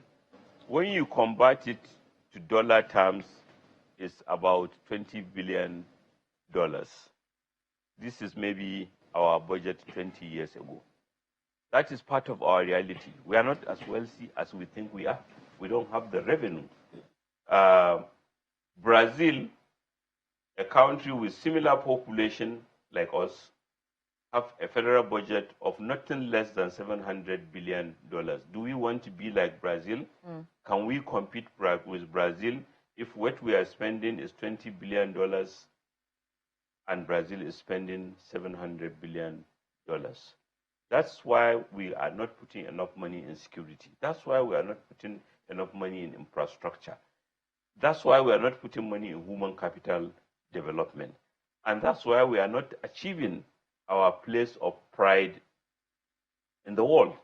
So when presidents say, look, let's have an honest discussion, I give you the metaphor or the simile of a head of household who is telling everyone, look, we are not as rich as we think we are. What are the choices that we need to make? Because once you start with that, and we all believe, then you can generate consensus. Because even to invest, to attract investors, the investors I want to attract want to know that I am responsible in the money I'm inviting them to put, and I can pay for it later. If I am borrowing, they will also see the same thing. So I have to make those choices.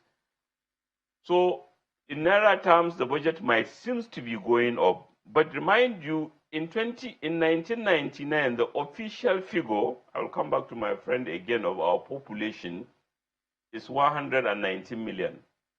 Our oil production in 1999, about 25 years ago, was 2.2.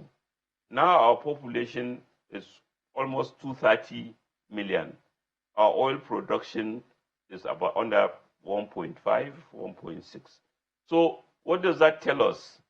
We are not where we want to be, because even as our population is growing, even the things we rely on to generate income has been declining. So we have to take bold measures that other countries have taken, or even in Nigeria that other governors have taken. Because President Asiwaju Bola Ahmed Tinubu, as Lagos State Governor, took some measures which we saw brought private capital into Lagos. Things that can never have been done. Eco-Atlantic could never have been done with government money. But now it's a new sprawling city because of imagination. We have seen how those who have been excluded, many people who live in Lagos before, they know the phenomena called area boys. When he came as governor, they were also, he recognized their humanity. They were employed, they were given, they feel proud of themselves. So that can be done at the national stage, and that is a renewed hope agenda. I mean, not to take us backwards, but I still want to have a conversation about this NNPC. Could you tell us, have they paid any money into the Federation account since January? I'm not aware. No, that in many ways sounds like they haven't. Because if they had, you would know. I know not necessarily. The Accountant General of the Federation will know, but I will be surprised if they have done so. Why? Because, like I said, let's face it, you told somebody to import oil, and he says, the cost at which I'm importing it is higher than the cost, is higher than what I'm recovering. You can interrogate those figures, you can debate it, but let us not again let us confront it. Let's come back to the protests that are going on right now. There are reports that Nigeria loses about 50 billion daily because of the protests. Is there any truth to this figure? And how so? I don't know, but you see, a loss of human life one human life is a cost enough that should be avoided. Does the protest affect investor confidence in our country? Oh, well, let us know that we are living in a global world. Everyone, even without protests, we are busy marketing our country as a destination. You and I will agree that Nigeria is a wonderful country. We are human people. Somebody does not know that. So any further issue that plays out in the media that can be misrepresented, why is it that when we travel because of the conduct of a few people, even given our population, but we are stereotyped? So certainly protest can affect judgment of investors, especially investors who have the choice as to different countries that they can go to. Or possibly government policies, because we've been seeing divestments from Nigeria. Well, what's the government doing about that? Why are we having so many companies leaving the country? Is it government's policies? Look, we have to confront our decades of underinvestment. It's not a pleasant conversation. It's not a nice one. We also, secondly, need to appreciate that we are operating in a global world where companies have the ability. We have seen what is happening between the US and China, companies moving in and out. We are living consolidations, mergers, acquisitions. Companies, supply chains are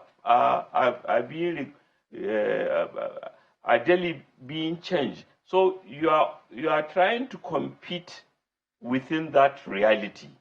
We are not an island into ourselves. I'd like us to talk about the cost of governance. I'd be unfair to Parliament if I let you sit here and not ask you about how ministers are taking the calls for the cost of governance. I say that because every time the conversation about cutting down the cost of governance comes in, Nigerians point to Parliament and say they are heavily paid. And then the parliamentarians say, have you asked the ministers who move in with long convoys? Have you asked them? Yesterday when they came here, they said, ask them how much they earn? How much you're spending. Exactly. So I'd like to ask you as a minister, is it a concern for you that attention is being turned in your direction, that you are expending so much as ministers? Perhaps you could tell us what you earn, because a lawmaker here did same yesterday, and perhaps put this to rest once and for all. Well, cost of governance is a worrisome thing, particularly me, because I see the kitty, or rather I see what is being and how the kitty is allocated. So I know that we are not in anywhere near where we want to be. So any saving from whatever quota is important. How are ministers compensated? Ministers, like every public officials, have a payment that is published, that is determined by the Revenue Mobilization, Allocation and Fiscal Commission. Convoy, sometimes the ministers, most of the ministers, I have one official vehicle. I don't even use it because I have a Camry that I enjoy driving, and as a minister of budget, I want to lead by example.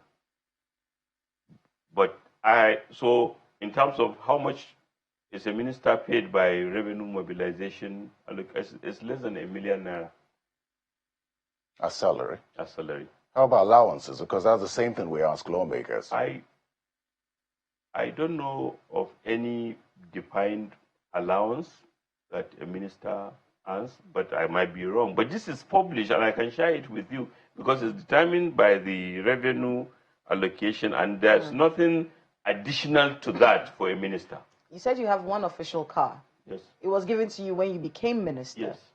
Was there an official car to that ministry before you were there? Yes, there has been. So what happened to the car before the one you were given? I don't know. So this talk about every time a new administration or a new appointment is done, bring new things. That new purchases have to be done. Just 1 second. How do you is that something that you buy into, or you think that it should be changed, as well as the number of vehicles in a minister's fleet? Because that's petrol you're using, and it's government that buys that. Of course, I am for as minimal as possible. You see, we must start with the obligation that I chose to be a public officer. So whatever I am, or whoever I am, I should lead by example. And I should be minimal in whatever I can to show by example, to communicate sacrifice, so that particularly the younger ones will know that being a public official is sacrifice. It's not supposed to be lucrative. No, it's not. Let me ask you a trick question. I don't know what you think about Parliament, the House of Representatives, agreeing to take 50% cut in salary as their own way of showing solidarity with Nigerians. Do you think that that's something that the ministers should consider? Remember that President Tinubu Buhari did that with his vice president sometime in 2015. That's why we have to celebrate small things in a democracy. Even if it is public pressure that is encouraging people to voluntarily say, hey, I got it. You think I can do more, I will do more. I think we are moving in the right. What is wrong is to be judgmental, because maybe we don't design the Constitution. I don't design the Constitution to produce 360 House of Reps members. I live with it because the same thing was 109. How they are compensated. Maybe we can do better. We can review the Constitution. We can review the compensation structure. Some people will even say bicameral legislator is too much. Yes, that's actually one of the demands. That brings us to what we're closing with. Which is you keep saying about a dialogue. This is a conversation, not a monologue. No, it's not. So in this dialogue right now, where these protesters, they're Nigerians, even the people looting and the hoodlums and the miscreants, they are Nigerians as well. These are indicative of problems. You used to be a former governor, and you know, we've talked about this problem of so many young people who are out of school in northern Nigeria. Talk to us a little bit about what you think can be done about that situation as we continue this conversation about the way Nigerians are upset with their government. I think it's basic, and it's in the scriptures. We have seen even prophets in both religions, Christianity, in the Bible, in the Quran, the prophets, as blessed as they are, we hear stories and read about effort. There's no compensation for a life of putting on your effort. Society should reward effort, should give people who are putting effort support so that their effort matters. That is the ultimate economic reform. The Renewed Hope agenda is, among others, designed to put a macroeconomic framework where our younger ones can take on the world. Today, among other programs, we have youth-centric programs such that there is the National Youth Investment Fund. There is a 3 million technology training fund. There are other empowerment programs where youth, the whole idea of those is to ensure that if you are a youth, you can only be limited by your imagination. But you have to organize yourself. You have to take advantage of those opportunities. And it's the same thing even for the North. Oh, hopefully the local government financial autonomy would help bring those policies closer to go. Let's not presume. We don't. In the local government system, there are capacity issues. It is pressure that makes everyone to the tool, and maybe there are just like in a family. I'm sorry, we're out of time. Sorry about that. Honorable Minister for Budget and Economic Planning, Atiku Bagudu, thank you so much for coming on the show. Thank you. Well, we've just wrapped up conversation with the Minister of Budget and National Planning. We'll go to our correspondent at the stadium, Larry Lasisi. Larry, could you talk to us about what's happening there? We understand that there were protesters there earlier. Are they still there?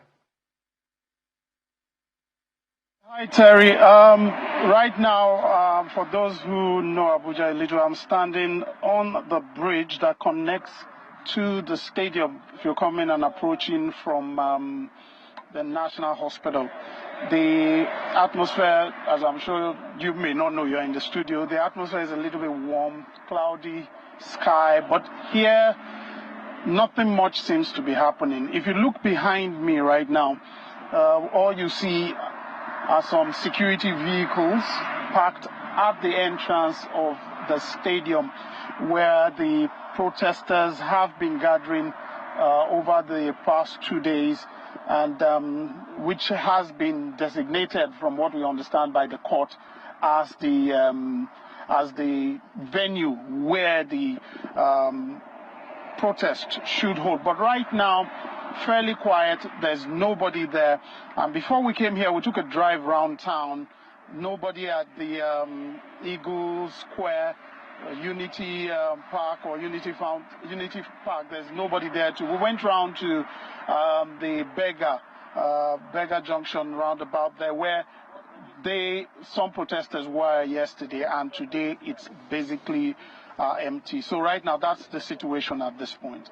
All right, Larry, thank you for that update. But I'd like to hear from you if you've heard about any possibilities that some protesters might actually be planning on maybe trying to assemble, at some point. Are you getting any sound bites of that nature? Okay, well, right now we're not getting those sound bites. As I'm sure you're aware, even for us as journalists, it's also been a kind of cat and mouse game. Yesterday, the first day of the protest, it happened here. There was a movement to the Eagle Square, and from there they dispersed. So yesterday, the second day of the protest, next thing we knew, they turned up at the Beggar roundabout, and it's been like that till this morning here again. So a lot of times we're playing catch-up. Maybe because of the way the organization of the protest is, we basically rely on ourselves as media people. A lot of times if we hear it appears they're gathering here, we then move here. So, but for right now, we haven't actually heard of any gathering anywhere around in Abuja. All right, and do you see this continuing, into tomorrow? Because we've seen day 1, we've seen day 2, we're right here, and day 3. This was supposed to be 10 days. So is it possible that this might actually continue into tomorrow, this peace we're seeing? Okay, well, we will have to wait. As you know, the people planning the protest insist that they will go on with the protest following the appeal by the lawyer that wrote the letter to the FCT minister designating where they want to meet. What the plan is to have a 10 days rally. Right now, we are going to be monitoring. We will stay on top of things and be bringing up as they come up. As I told you earlier, we're playing catch up. So if they turn up, we'll follow. After this morning's event, we've just been going around town trying to see if they will gather. If they do, we'll bring it up. And maybe from people you've spoken to earlier, is there some level of maybe discontent, from some quarters that protesters are not really out there at this time?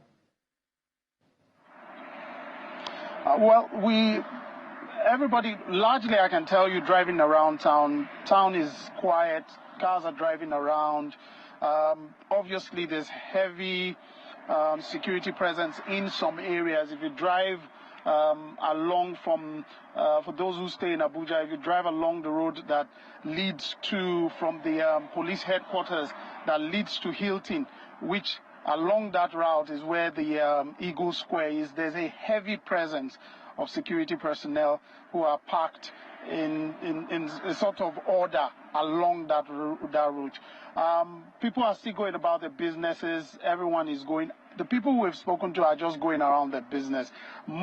Some people we spoke to are wondering where the protesters are, trying to understand where they're gathered. But we really haven't gotten anybody expressing any discontent or otherwise that they're not on the street. All right, thank you so much for your reporting, Lasisi. Definitely will keep track on what continues to play out throughout the day. So there you have it, Ayo. It's a peaceful, right there in Abuja. We know what we saw day one, day two, and I guess we can breathe a sigh of relief at this point, knowing that things are returning to normalcy somehow. Maybe in Abuja, but I'm not sure if that's the same thing we're getting in Adamawa State. Exactly. Because the Adamawa State government, from information available to us, is still calling for calm in the ongoing nationwide protests, and saying that's, of course, coming from the secretary to the state government, Mr. Awal Takur, who made the appeal while addressing some Endbadgovernance protesters and those rallying support for the president.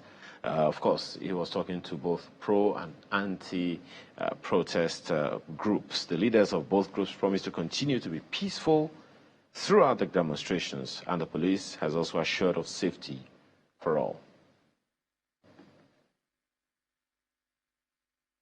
Adamawa State Command deployed massively, having gotten support from sister security agencies, critical stakeholders. We were able to manage that one of yesterday. It went peaceful. So also we are prepared and we are on ground to ensure that today's one equally goes peaceful. What our traditional rulers, regional leaders and political leaders in Adamawa State, because they appeal for the youth from the beginning that let them be a peaceful protest in Adamawa State. Both pro and anti, they are all peaceful. So we are happy for that. We hope that the other part of the country would emulate what has taken place in Adamawa State. That is not protest. When people are talking of peaceful, it's a shame that the whole world has seen what is happening. Because we have been seeing how they have been protesting all about globally. Even what is taken in Kenya, people are considering Nigeria with them. We are not Kenya, we are Nigeria. So all this thing that is happening mostly is political. What happened in Kano is politics. What has happened in Gombe is politics. But you can see the other part of Nigeria that people are expecting that there is going to be a violence. That is the part of the eastern part of this country. Nobody is out. People are remain calm in their houses. All business is closed. So that's what we expect. If you are not going to be a peaceful protest, please remain in your house. We come out for today's protest, and we are here until 10th of August We are here to protest against the bad government. We are here to protest against the insecurity. And we are here to protest in order to bring back our fuel subsidy in Nigeria. The governor asked us to come specifically. Come, I'm here with a number of his cabinet. So we are listening, and we believe in me. You know the governor already. Yes. He's somebody that's very proactive, yes. And he's listening, and he's an action man. Yes. You know that. Yes. So God willing, it will take some time for things to correct themselves. It's not, these problems didn't start overnight. So it will take time to correct. But with our cooperation, all of us, we are bearing with each other.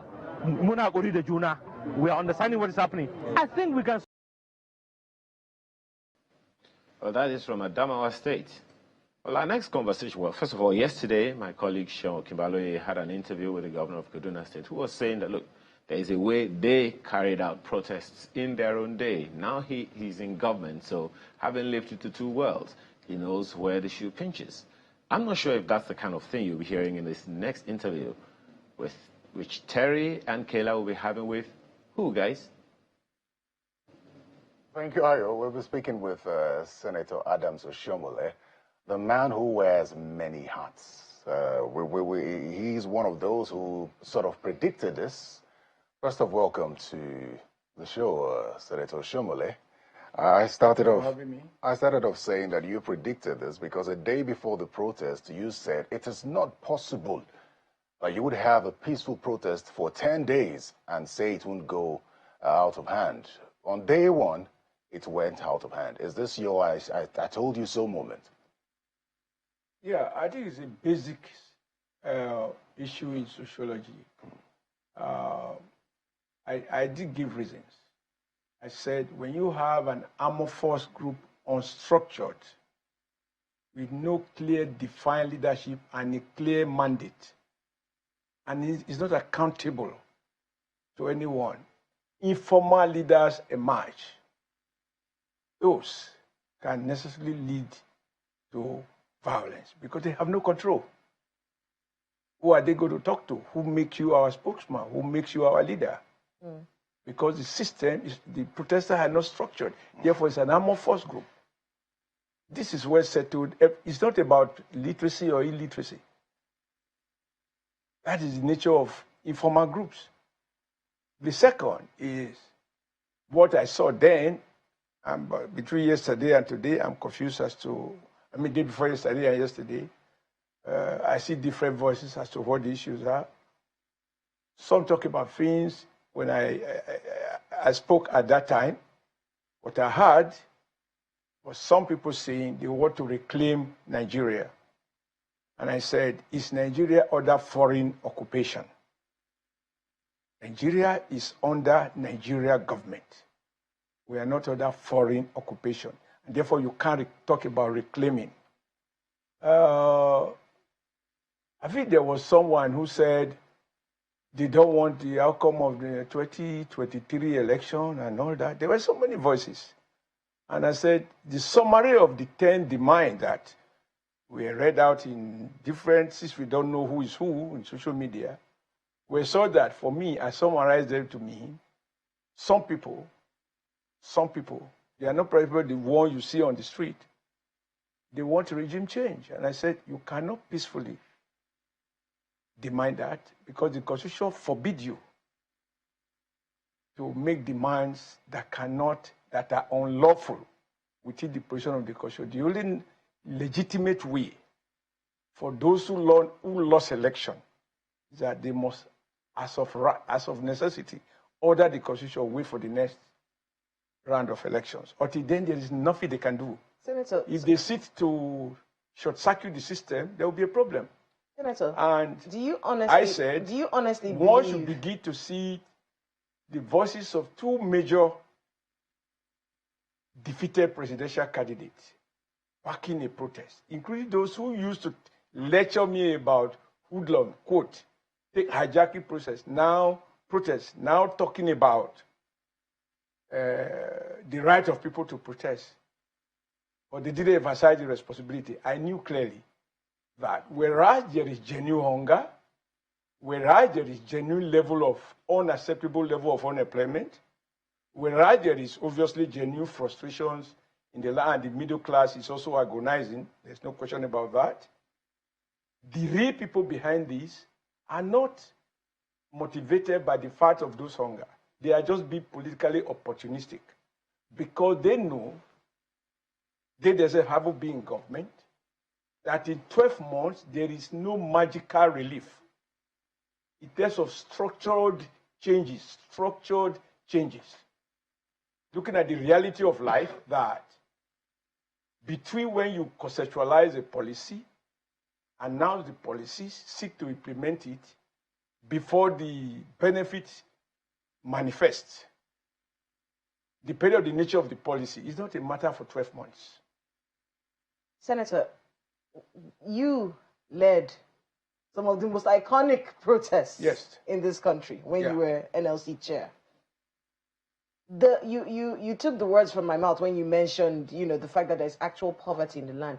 That ventilation, the space to ventilate, organized or not, properly done or not, don't you think that that space to ventilate should be there? Not the political conversations about it, not who is sponsoring what motivations are here. The ventilation of the frustration of the Nigerian. Don't you think, whether organized or not, they should be allowed to do that? Let me tell you one of the other sociological facts that I try to understand the world of work. I studied it so that I was well equipped to be able to lead workers and working families. One of the benefits of a peaceful protest, including a strike action, is that it has what the industrial sociologists call cathartic effect. It cleanses away, it's like when you share tears in pain. Relief. You have a sense of relief. Even though, for example, you lost a loved one and you cried uncontrollably, when you recover, the man may not come back to life. But you have done what is human. Nobody is more committed to the right of freedom of association and freedom of protest.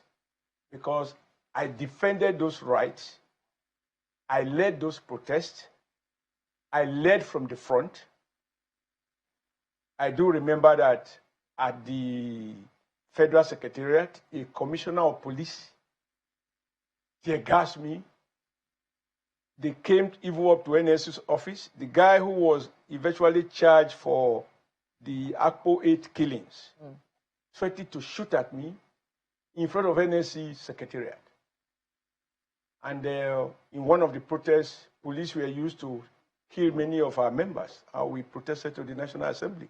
The right to protest is not negotiable. I even say it is not even a constitutional matter. It's one of those God-given inalienable rights. The senator, Senator, just 1 second. I must land because otherwise do you condemn being tear gassed? No, I'm not going to cut short. I must make sense with, because that's how you edited me out of context. This is live TV. Yes, that is why I need to be very clear. This is the area you cannot edit me to suit your interest. I must take responsibility for what I'm going to say. Okay, go on. And it's not to suit you, it's to suit my conscience. And I want to be responsible for my views.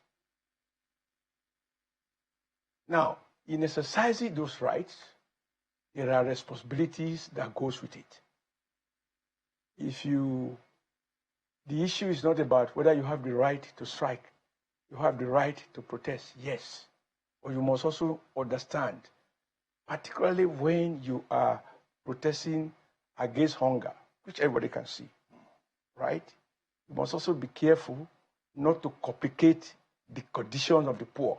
And in that comment I said, if the faceless organizers are not careful, they will put the poorest of the poor who are already on the floor, they put them unwittingly inside the grave.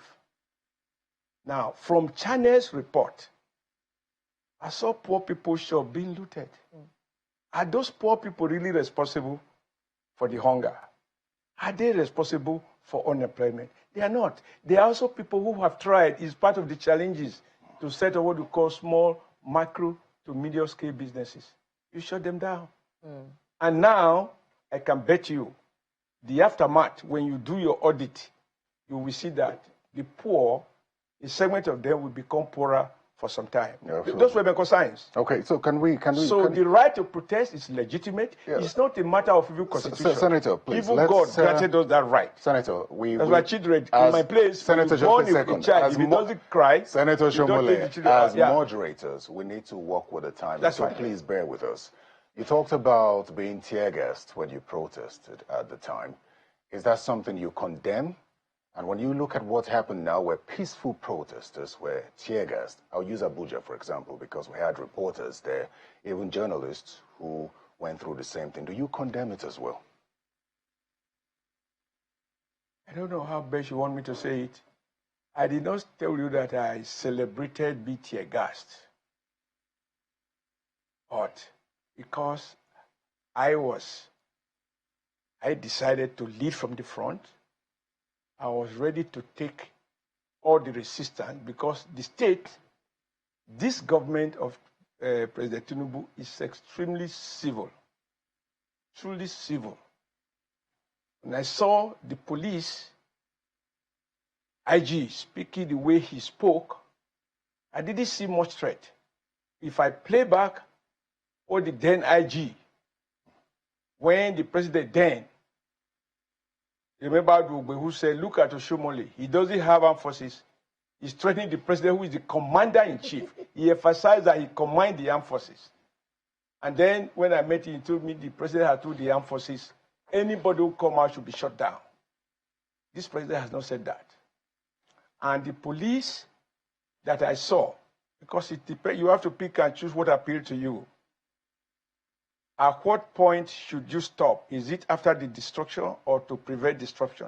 Is there anywhere in the world where you haven't seen protests being resisted by police? It is an uncomfortable responsibility they have to take. But when I was leading workers, when they tear gas us, we sometimes have the attitude, we throw the tear gas back. But it is not about how the police respond now, but in totality, Ikumi, I can tell you, this IG or the police under this IG, in my view, has been quite civil in its language. I saw police. So you don't condemn. Wait. So you don't condemn the tear gassing of peaceful protesters. Notice that there's a clear difference between hoodlums, rioters, and peaceful protesters. Okay. You want me to say, I do not like anything that will bring hardship, including tear gas. No.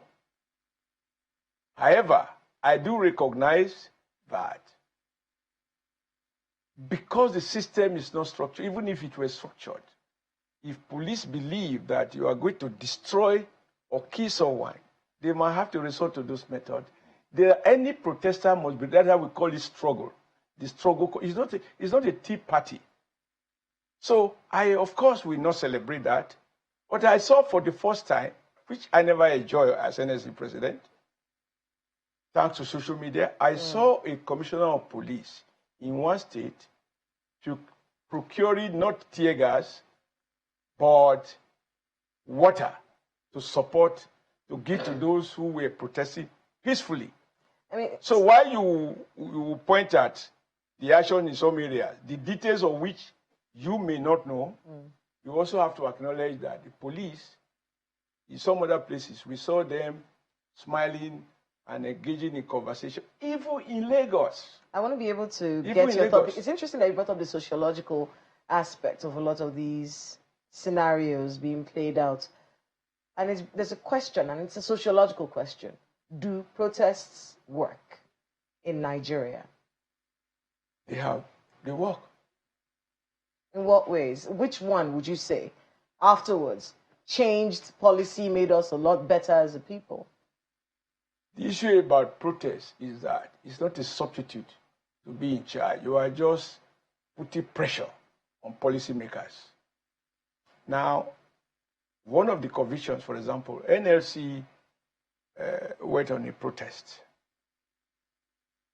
And the governors were saying they can't even pay more than 48,000. Then they shifted to 50,000. In the end, both NLC and government, NLC come down to 70. The governor said they can't pay. And President Bola Ahmed Tinubu, after wider consultation and looking at numbers, was convinced that a 70,000 minimum was realistic. And not by decree, he persuaded the governor to understand that human welfare is the primary purpose of government. And like I also said in a former interview here, even that minimum is not meant for responsible employer. Let me use that word. Because it is meant to protect people who don't have the power to organize, who do not belong to strong unions, and who are not even members of a union because of their numbers. And so the state has responsibility to create that social safety net so that you don't brutalize people because they are so powerless with hunger. So now, the president has done that. And he sent it to the National Assembly. And without any alteration, the National Assembly endorsed it because that was the consensus between the NLC and the government, the federal government, the state, not just that, and the private sector employers. But the good news is that many segments of the major employers were already paying as much as 70, some even higher. I expect those ones to even further increase. Just like it was done when I was NSC president, the law was 5,500, but we got Obasanjo's federal government to pay 7,500. We also said all the oil producing states should pay 7,500 because the cost of living in those states is higher, and ironically, price of fuel in some oil producing states is higher than you find in Abuja. And we also add Lagos to the basket on account of the challenges of Lagos population, etc. Okay. So I still expect that those are things that the trade unions are supposed to do. But the question I would like to ask, so that I'm very clear about how I respond. You have had the benefit of interviewing several people, both those leading protests in the different parts and also analysts. What specifically are the demands? Beautiful. Now, here's where I'm coming to you on this, because you started your opening statement by saying you've gone through the demands of the protesters, and it suggests that all they want is a regime change, and the people who lost the elections are backing them. And these are the kinds of statements that some of the protesters believe have fueled the protests. They believe that government officials have been careless with their words, from threatening them to downplaying the situation in the country. You also allude to the fact that there are a lot of things wrong: hunger, unemployment, and all that. I've gone through the demands of the protesters. I don't know if we have the same, but perhaps you could point us to what you think in all these demands suggest a regime change. And the reason is this. Just one second. You have a common understanding. But even you have said you've gone through the demands. I assume you know the demands. Before. So based on the demands... Wait. At the time I spoke to what I heard. We're trying not to politicize the situation. So tell me what the demands are. I mean, you have... But you had the demands, Honorable Senator Shomole. Excuse me. Nobody has addressed a demand to me. Okay, let's assume that... Not assume, let's talk factual. No, we're being factual. You started the conversation by saying that you had the list and it suggested regime change. I said before, this is what I heard. But has it changed? Over the past, no. I have seen, for example, a young guy in Plateau speaking very, very eloquently and dispassionately about why he and his people in Nasarawa State are participating. And you can't fault any of the things he said. You talk about hunger, you can't fault it. You talk about unemployment, you can't fault it.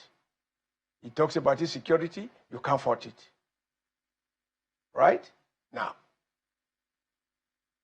but I have also heard, even this morning watching your TV, someone who rolled out some demands, which include a repeal of the 2029 or 1999 Constitution.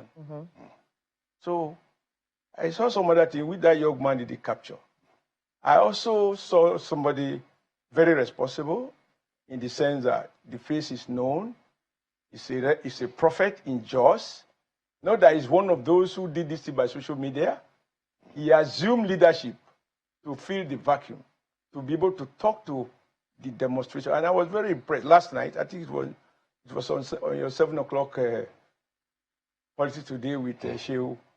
And the man from Jos speaks so responsibly about issues that obviously are negotiable. Okay. Right? And he emphasized that President Tinubu has opportunity to write his name in gold if he address X, Y, Z. Now, those are not for regime change.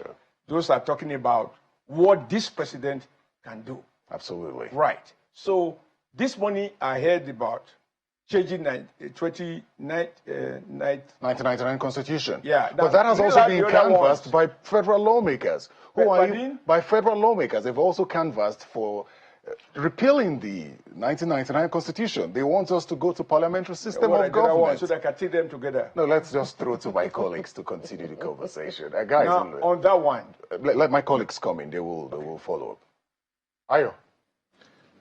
All right, thanks, Terry, and definitely an interesting conversation there. But before we speak to other guests, at this point, Senator, just a quick one, at this point. We know the issues, we know the complaints of Nigerians at this time, but at the end of the day, one government comes in, another goes out, another one comes in, but we still have the same issues. Poverty just keeps rising, in the country with over 60%, still poor in Nigeria. And we see that inequality gap getting wider. Talk to me about what do you think is really driving poverty, up in Nigeria?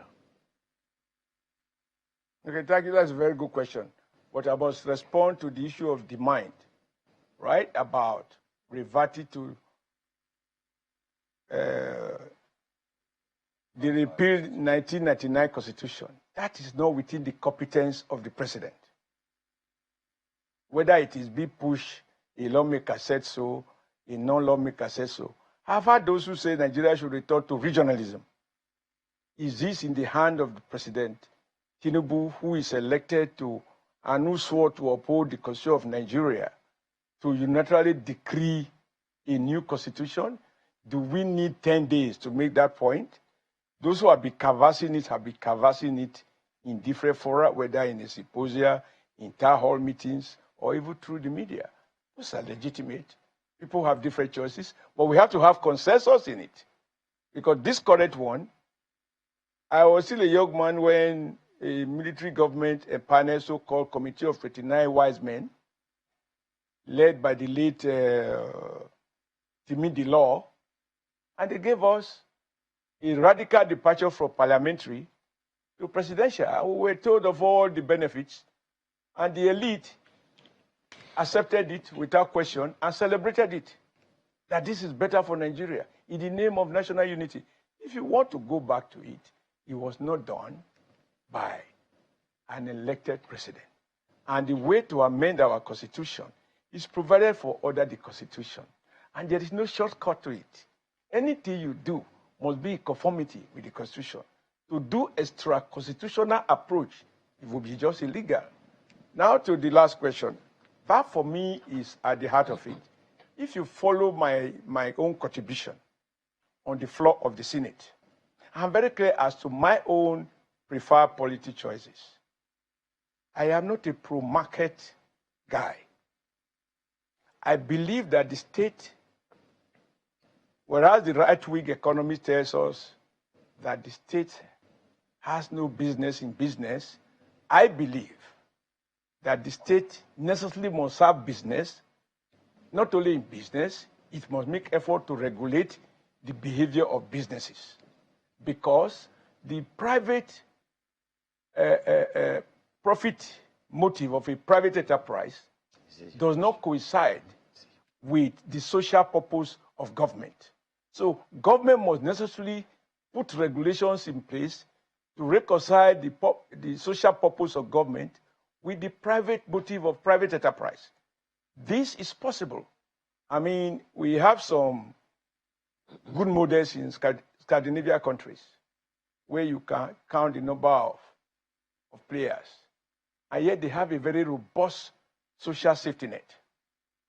right? So for me, we've gone beyond, it's neither free market or this. And when I make those issues, those arguments, just about 3 weeks ago, I was invited to a talk show, and I spoke about those policies that led to the disappearance of the whole textile industry.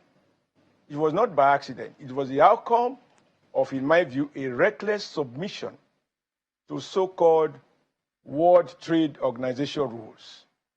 And under those rules, the West persuaded us to remove barriers on import, to devalue the Nigeria currency, that way we will consume less, Nigeria export will be cheaper, and many of us are on record. All right, even Senator. when a segment of the elite, middle class, and some right-wing economists, Senator, if I may come in here. Labor movement, yeah? Senator, sorry, if I may come in here. That structural adjustment program that laid the foundation to where we are today, namely, try to pursue the Naira to achieve its level after using the law to deregulate it. And since then, every government has come and found, at its own level and so on and so forth. So for me, we must revisit the issue. What are the things that went wrong that Michelin relocated from Nigeria to elsewhere and sit against Nigeria as its main market? I went to organize protests against Dunlop in Ikeja in Lagos. Why did Dunlop close store in Lagos and relocated their factory to another country, and they are selling, Nigeria remain their major market? I believe that we must revisit those tools. This will not be achieved by the market. This has to be a conscious decision of government to say, Mr. Tire makers, if you must continue to sell tires in Nigeria, I'm giving you this period of time, you relocate. Here, we give you state guarantee. Those are the areas where the state, that's why I say you can't say the state has no business in business. The private sector, by the logic of location, may not find Nigeria most attractive. But our most important attraction, which nobody can take away, what makes us the giant of Africa, is, if nothing else, our huge population, including these youths, because they have the energy to produce goods and services. And these jobs are not going to come from the banking sector. They will come from services. They will come from the oil sector. They have to come from what I call labor-intensive industries. If Nigeria was to wear 50% of what we wear in Nigeria is made in Nigeria, more than 10 million Nigerians will be employed. If all the tires in Nigeria, 50% are manufactured, it was done before, so we are not going to reinvent the wheel. More than 1-2 million Nigerians will be employed in petrochemical industries. If Nigeria return to ensuring that we produce what we eat, and I was happy this morning seeing Governor Soludo, rather than commissioning distribution of rice, he went to one agricultural area and told Anambra people, let's plant food for us to eat, rather than just import the rice. I see people commissioning rice distribution. It's okay, but in the long run, that itself can destroy rural economy, because we must encourage our farmers to farm. So for me, if I summarize, we have to have a delicate balance between liberal economy principles and a level of state intervention. You can see the needless debate in NNPC, that somebody could face the camera and say he wants competition by importing poisonous fuel to compete in Nigeria with Nigeria refinery, without minding the consequences of jobs. I don't care about other politics, but I care about the policy of job creation, job retention, and decent wages. Because there is no way to fight the poverty that the young people are talking about. They are now asking government to create a long dining table, create the enablement for us to work. And if we are in a mixed economy, including moving towards the market, with private sector as the key engine of growth, then we need to encourage those who are already here to expand and protect protect basic industries. We should not be afraid to use the word protectionism. We must protect our industries because there are peculiarities here that do not exist elsewhere. In this country, you are paying NEPA bills even when they don't give you power for 24 hours. Local manufacturers have to create their power. The right day, I asked 1 or 2 manufacturers. If you ask Boa, you ask Dangote, they will tell you they have to generate the power to run their cement factories and even to run the Dangote factory. Now, you saw a Nigerian who is not elected and who is not accountable talking about competition after he has run down 4 refineries. And people were like, this is a matter between Dangote. No, no, no. For me, it's about Nigeria. And that is why I said, in one occasion I was angry, I said, these guys who undermine jobs, if we don't hang them, they will hang us. And those young men who are protesting, if they have jobs in the textile factories, they have jobs in leather industries, they have jobs in Michelin, they have jobs in dollar that have been taken away. Even, I think, a good segment of all the industries in Ikeja, they are now warehouses. If they return back to being, warehouses are now churches. If they return back to production, okay, Senator, those energy people will want to spend for 10 days, they will create jobs. All right, Senator. For me, but this will not happen by the logic of the market. Because don't forget, sir, just lastly, how President Obama, when capitalism went into crisis in U.S., President Obama used state funds to support General Motors, to support General Chemicals in U.S. It was not the IMF, it was not the World Bank, it was the state. And that is the world's most potent capitalist economy. So we can't pretend.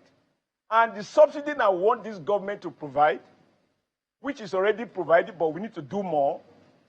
I will not rather subsidize to import rice, but we have to do that in the short run because government must be seen to be responsive. But in the long run, if those subsidies are accessibly applied to the real farmers that are so to try to put to work in Anambra this morning, I'll take you your channel too, that for me is the way to go. We must create some level of prosperity in our in our rural areas, so that we can halt and reduce rural-urban migration.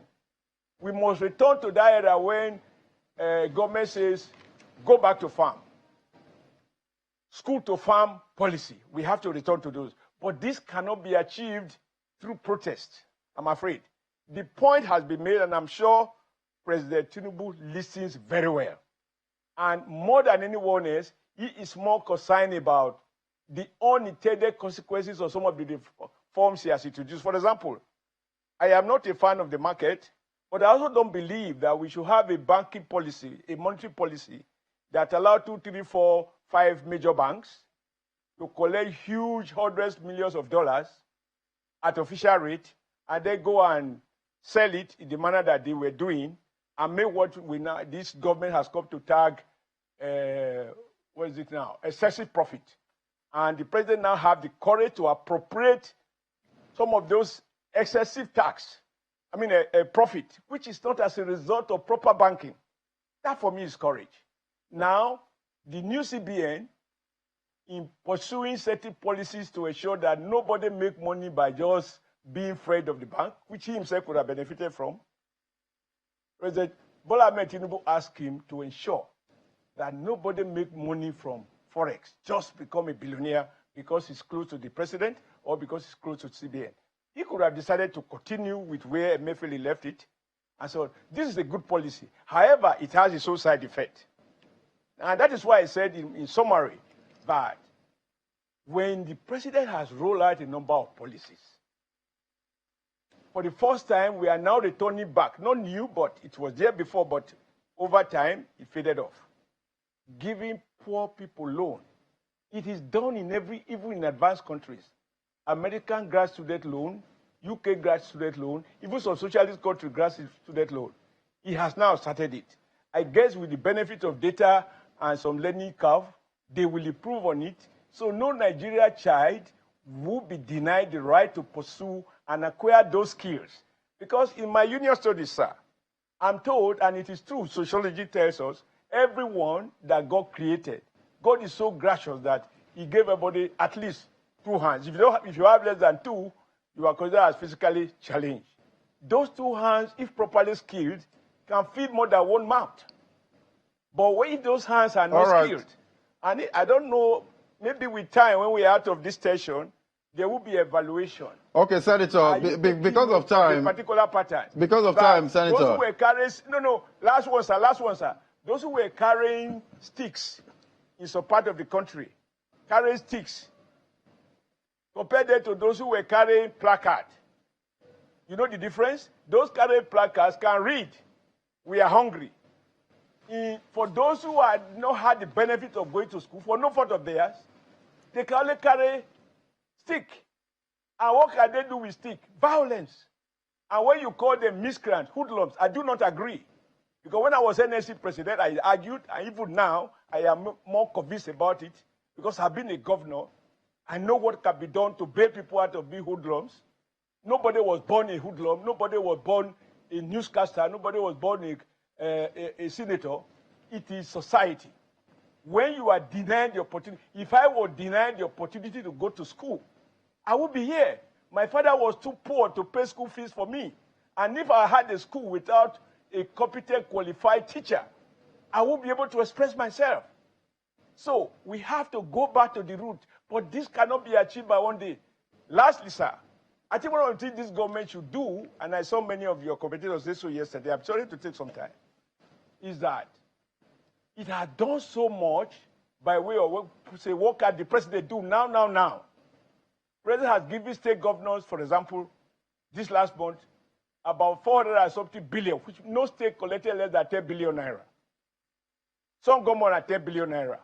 Grant. In addition to the fact that when I was governor, the revenue of Edo State, for example, I wasn't getting more than 3 billion, 3.2 billion. Last month, my governor got 11 point, I think the month before, 11.6, last one about 11.1 billion, plus those grants. And then the Minister of Agriculture said 20 trucks of rice. Now, I saw yesterday, I think even on your channel or in Arise Television, that rather than give out this rice were being rebagged, putting a state government name in it, and they were not being distributed. The people discovered it, and they democratized the distribution. All right. You call it looting. Okay, Senator, I know we have issues when it comes to palliatives. The people take it. There is nothing looting about it, because it is meant for the people. And I saw the donations. Yes. And this is heartbreaking. That Dangote Foundation, as part of its own corporate social responsibility, gave about 30,000 bags of rice to Edo State government. And I saw in those democratized distribution by the people that those rice, the Dangote label was being covered with the Edo State government. Whereas Dangote intention is not to do it in the name of the government, because it's not a government. Now, when you have governors, some governors behaving like that. So we have to. All right. One of the things I told the Minister of Finance last time is that he should publish every month in major newspapers and television what goes to each state, what goes to each local government, so that people don't just look at Abuja. So much money President Tinubu has given in the name of palliatives through state government.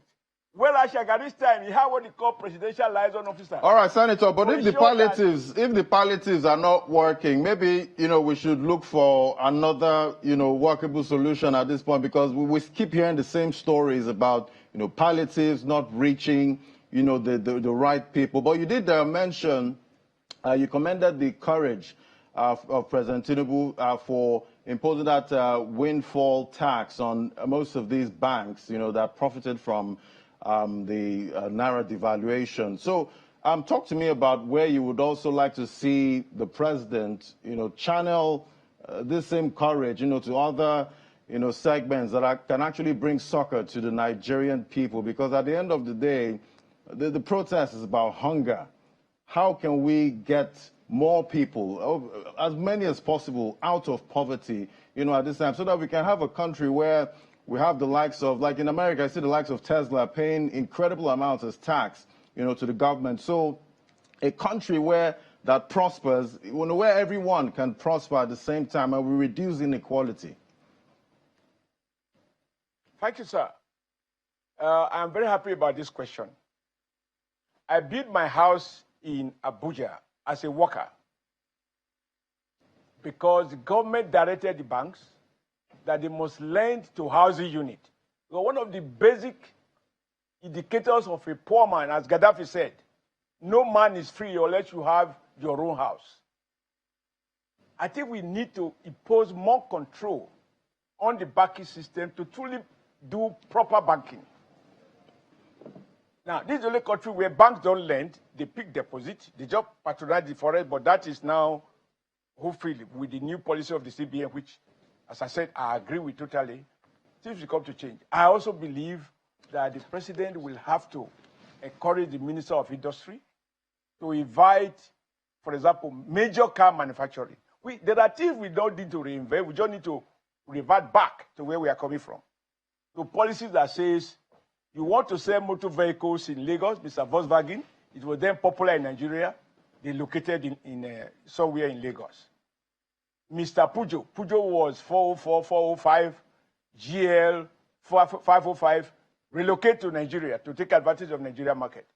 I would like to see, going forward, a new industrial policy, but we say to Toyota, you are now the new darlings of Nigerians.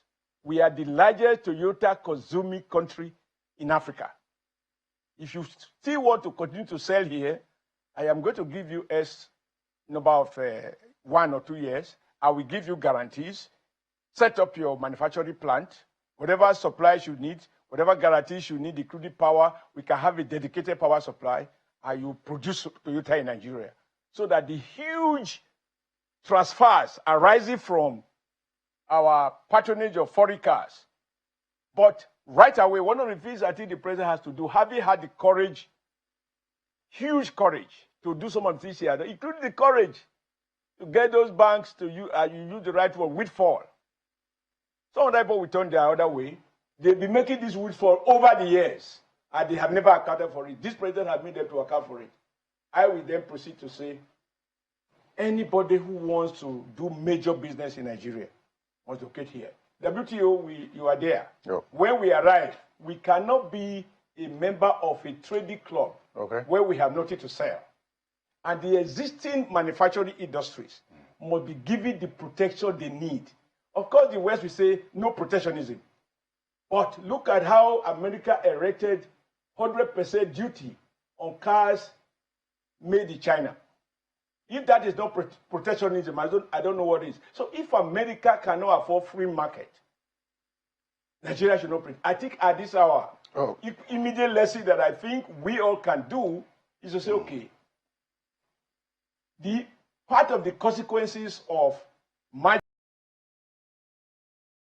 which obviously have impact on goods and services. How do you stabilize the Naira? In my view, you can do so now by saying, order this emergency. All big vehicles, Senator, all luxurious goods. Please bear with us. We're almost out of time now. So that the fiscal authorities have to do that. That is not by the CBN now. Senator Shombole, and for 1 year, no new big car is coming to the country. Beautiful. And we save that money. Beautiful. And stabilize the Naira. So at the end of the day, it's largely the responsibility of Parliament to really oversight some of these things you've talked about. But I'd like to take you up on this issue of how state governments respond to their people and the palliatives and relationship basically between the federal and state government and how it translates to development for the people. You had talked about the monies that were given to state governors, and you had also raised the issue of Edo State, which I know you're very particular about. That's my state. Exactly. But with the issue of Edo State, it would seem that the government, before even the federal government started issuing palliatives, had already started its own palliatives. Like? So the 500 million naira at about a month ago, which the government, put out there to give at least 20,000 naira. My appeal to you, because you have a huge reputation behind you, that's channels, and even you as a reporter, you be in the system, is don't be carried away by pronouncements. This morning, I just saw a post from Edo North, which is my senatorial zone, inviting Governor Basiki to account for 4.5 billion he appropriated to build a modern park at Avioli. That page you have Mohammed Ramat Mosque, because it has become a major trucking area, and they also block the road. And laudably he said, I'm going to build a modern park so that these trailers can move there. Money is appropriated, it be spent. The job is not on. Now, at somewhere in Sobe, it took about 10 or 20 billion naira in the name of agriculture and you go to Sobe, don't take it from me. Let your cameraman go to Sobe and ask that they be taken to the farm. And you find that the money is not there. So don't ever be carried away by, I've given 20,000. This President Bola Ahmed Tinubu has done a number of things. Besides giving rise to states. Senator Shomole. Which we have to manage this which time. many say is insufficient, There was by the something way. you said. You made some claims, really, that we cannot be substantiated just Like- now about the Edo State governor. You said that the palliatives that were given, they removed it and they put it in the name of the Edo State governor. Can you substantiate these claims? I watch that it you're on making? Channel television. I watch it on Arise television. Did You report watched where fake news? you watched where they were removing the names and putting Yes, they even government saw names. the bagging machine yesterday. And I don't tell your channel. I man, recall today, the and let him. but let the him but the Mohad Edo do State a government thorough has job. said, but the Edo State They government. said they don't have a warehouse. How did that quality of rice find its way to a private residence? How? So it's more of your word against No, the no, not my Exactly. words. It I is. pick It's it from your word channel. against his. No, no, no. You know what, I pick it from your reporter. Let's move on to something No, no, else. no. Don't put it on me. I watch it from channel. If channel is a purveyor of fake news, Channels did not allude it to the Edo State government. You alluded it to who? Channels reported what was said. Did By not who? allude it to the No, by state. who? Did For you what show we the saw on visuals? ground. How did I see the visual? I didn't go to Edo. I saw the visuals. I mean, Senator, it's interesting that you see brought a that I political saw angle Dangote, into I think it's foundation, surprising that and you I Yes, saw do that. because what we're here and to I saw talk about, rebagging. Mr. And yesterday, you Senator, reported that the house had been vandalized. Senator, I watch it. Yes, ma'am. it's interesting that you turned this into a place No, where no, you no, can no, no. ventilate You asked me politically. about state government. No, you asked me about started state it. government. You started I have it by spoken attacking to the two. Edo State government. Excuse me. I just told you at the beginning what I saw Sulu do, and I said that was for me the way to go. And that is this morning. Even in the midst of this crisis, it's not carried away.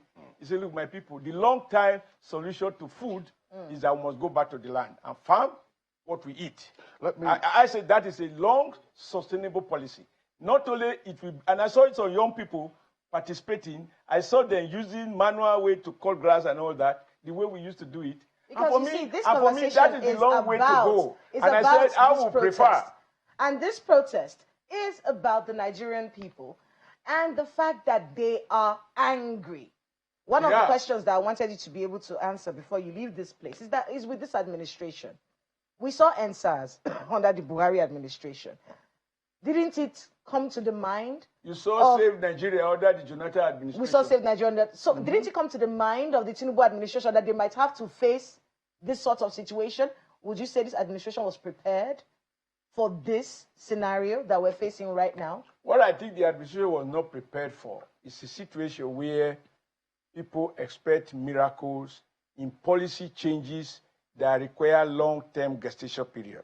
It is not for nothing that an elected government has a defined mandate of 4 years. Now, to ask Tinubu's government to wonder why in 1 quarter of the 4 years, that is 1 year, that they should have solved all the problems, and if he didn't introduce new tools, business as usual, then what was his business coming from his comfort zone to an office that everybody will be throwing at him? So I am saying, I'm convinced from the bottom of my heart, and nobody can call me a stooge. Because if people come to tell the president, look, the way come and talk in the Senate, nobody knows whether it's opposition or this. So my first loyalty is to Nigeria. I believe that's beautiful, but I think it's sad that you brought in politics. Bring relief Senator Shomole, we have to really wrap up. Good thing that you brought in the Senate. I wish we didn't go into the politics of this thing, but let's talk about the Senate just in a minute. This is political. Let's no, I mean, politics is. I'm sorry. Protest is a freedom of expression to convey in 30 seconds. I want to get your opinion on this. Yeah. There are calls for scrapping of the Senate, and there are calls for perhaps rejigging the National Assembly. And the concern is Parliament acts like it does not owe the people anything. Some people have questioned how it is. Where in the world does Parliament pass a bill through first, second, and third reading in 1 hour? That's how the country's national anthem was changed without consulting the people as well. During the protest, you saw the people singing the old national anthem. Well, whatever anybody wants as a Democrat, because even when I was NLC president, and I have also told my colleagues in the NLC, try to be more proactive, right? I led people to question some policies of the National Assembly. when I was NSC president. So, whatever anybody wants, that is within the purview of the National Assembly, let them bring it. For example, the minimum wage law you talk about was passed in one day. You have quarrel with that? Then there was a supplementary appropriation arising from this windfall.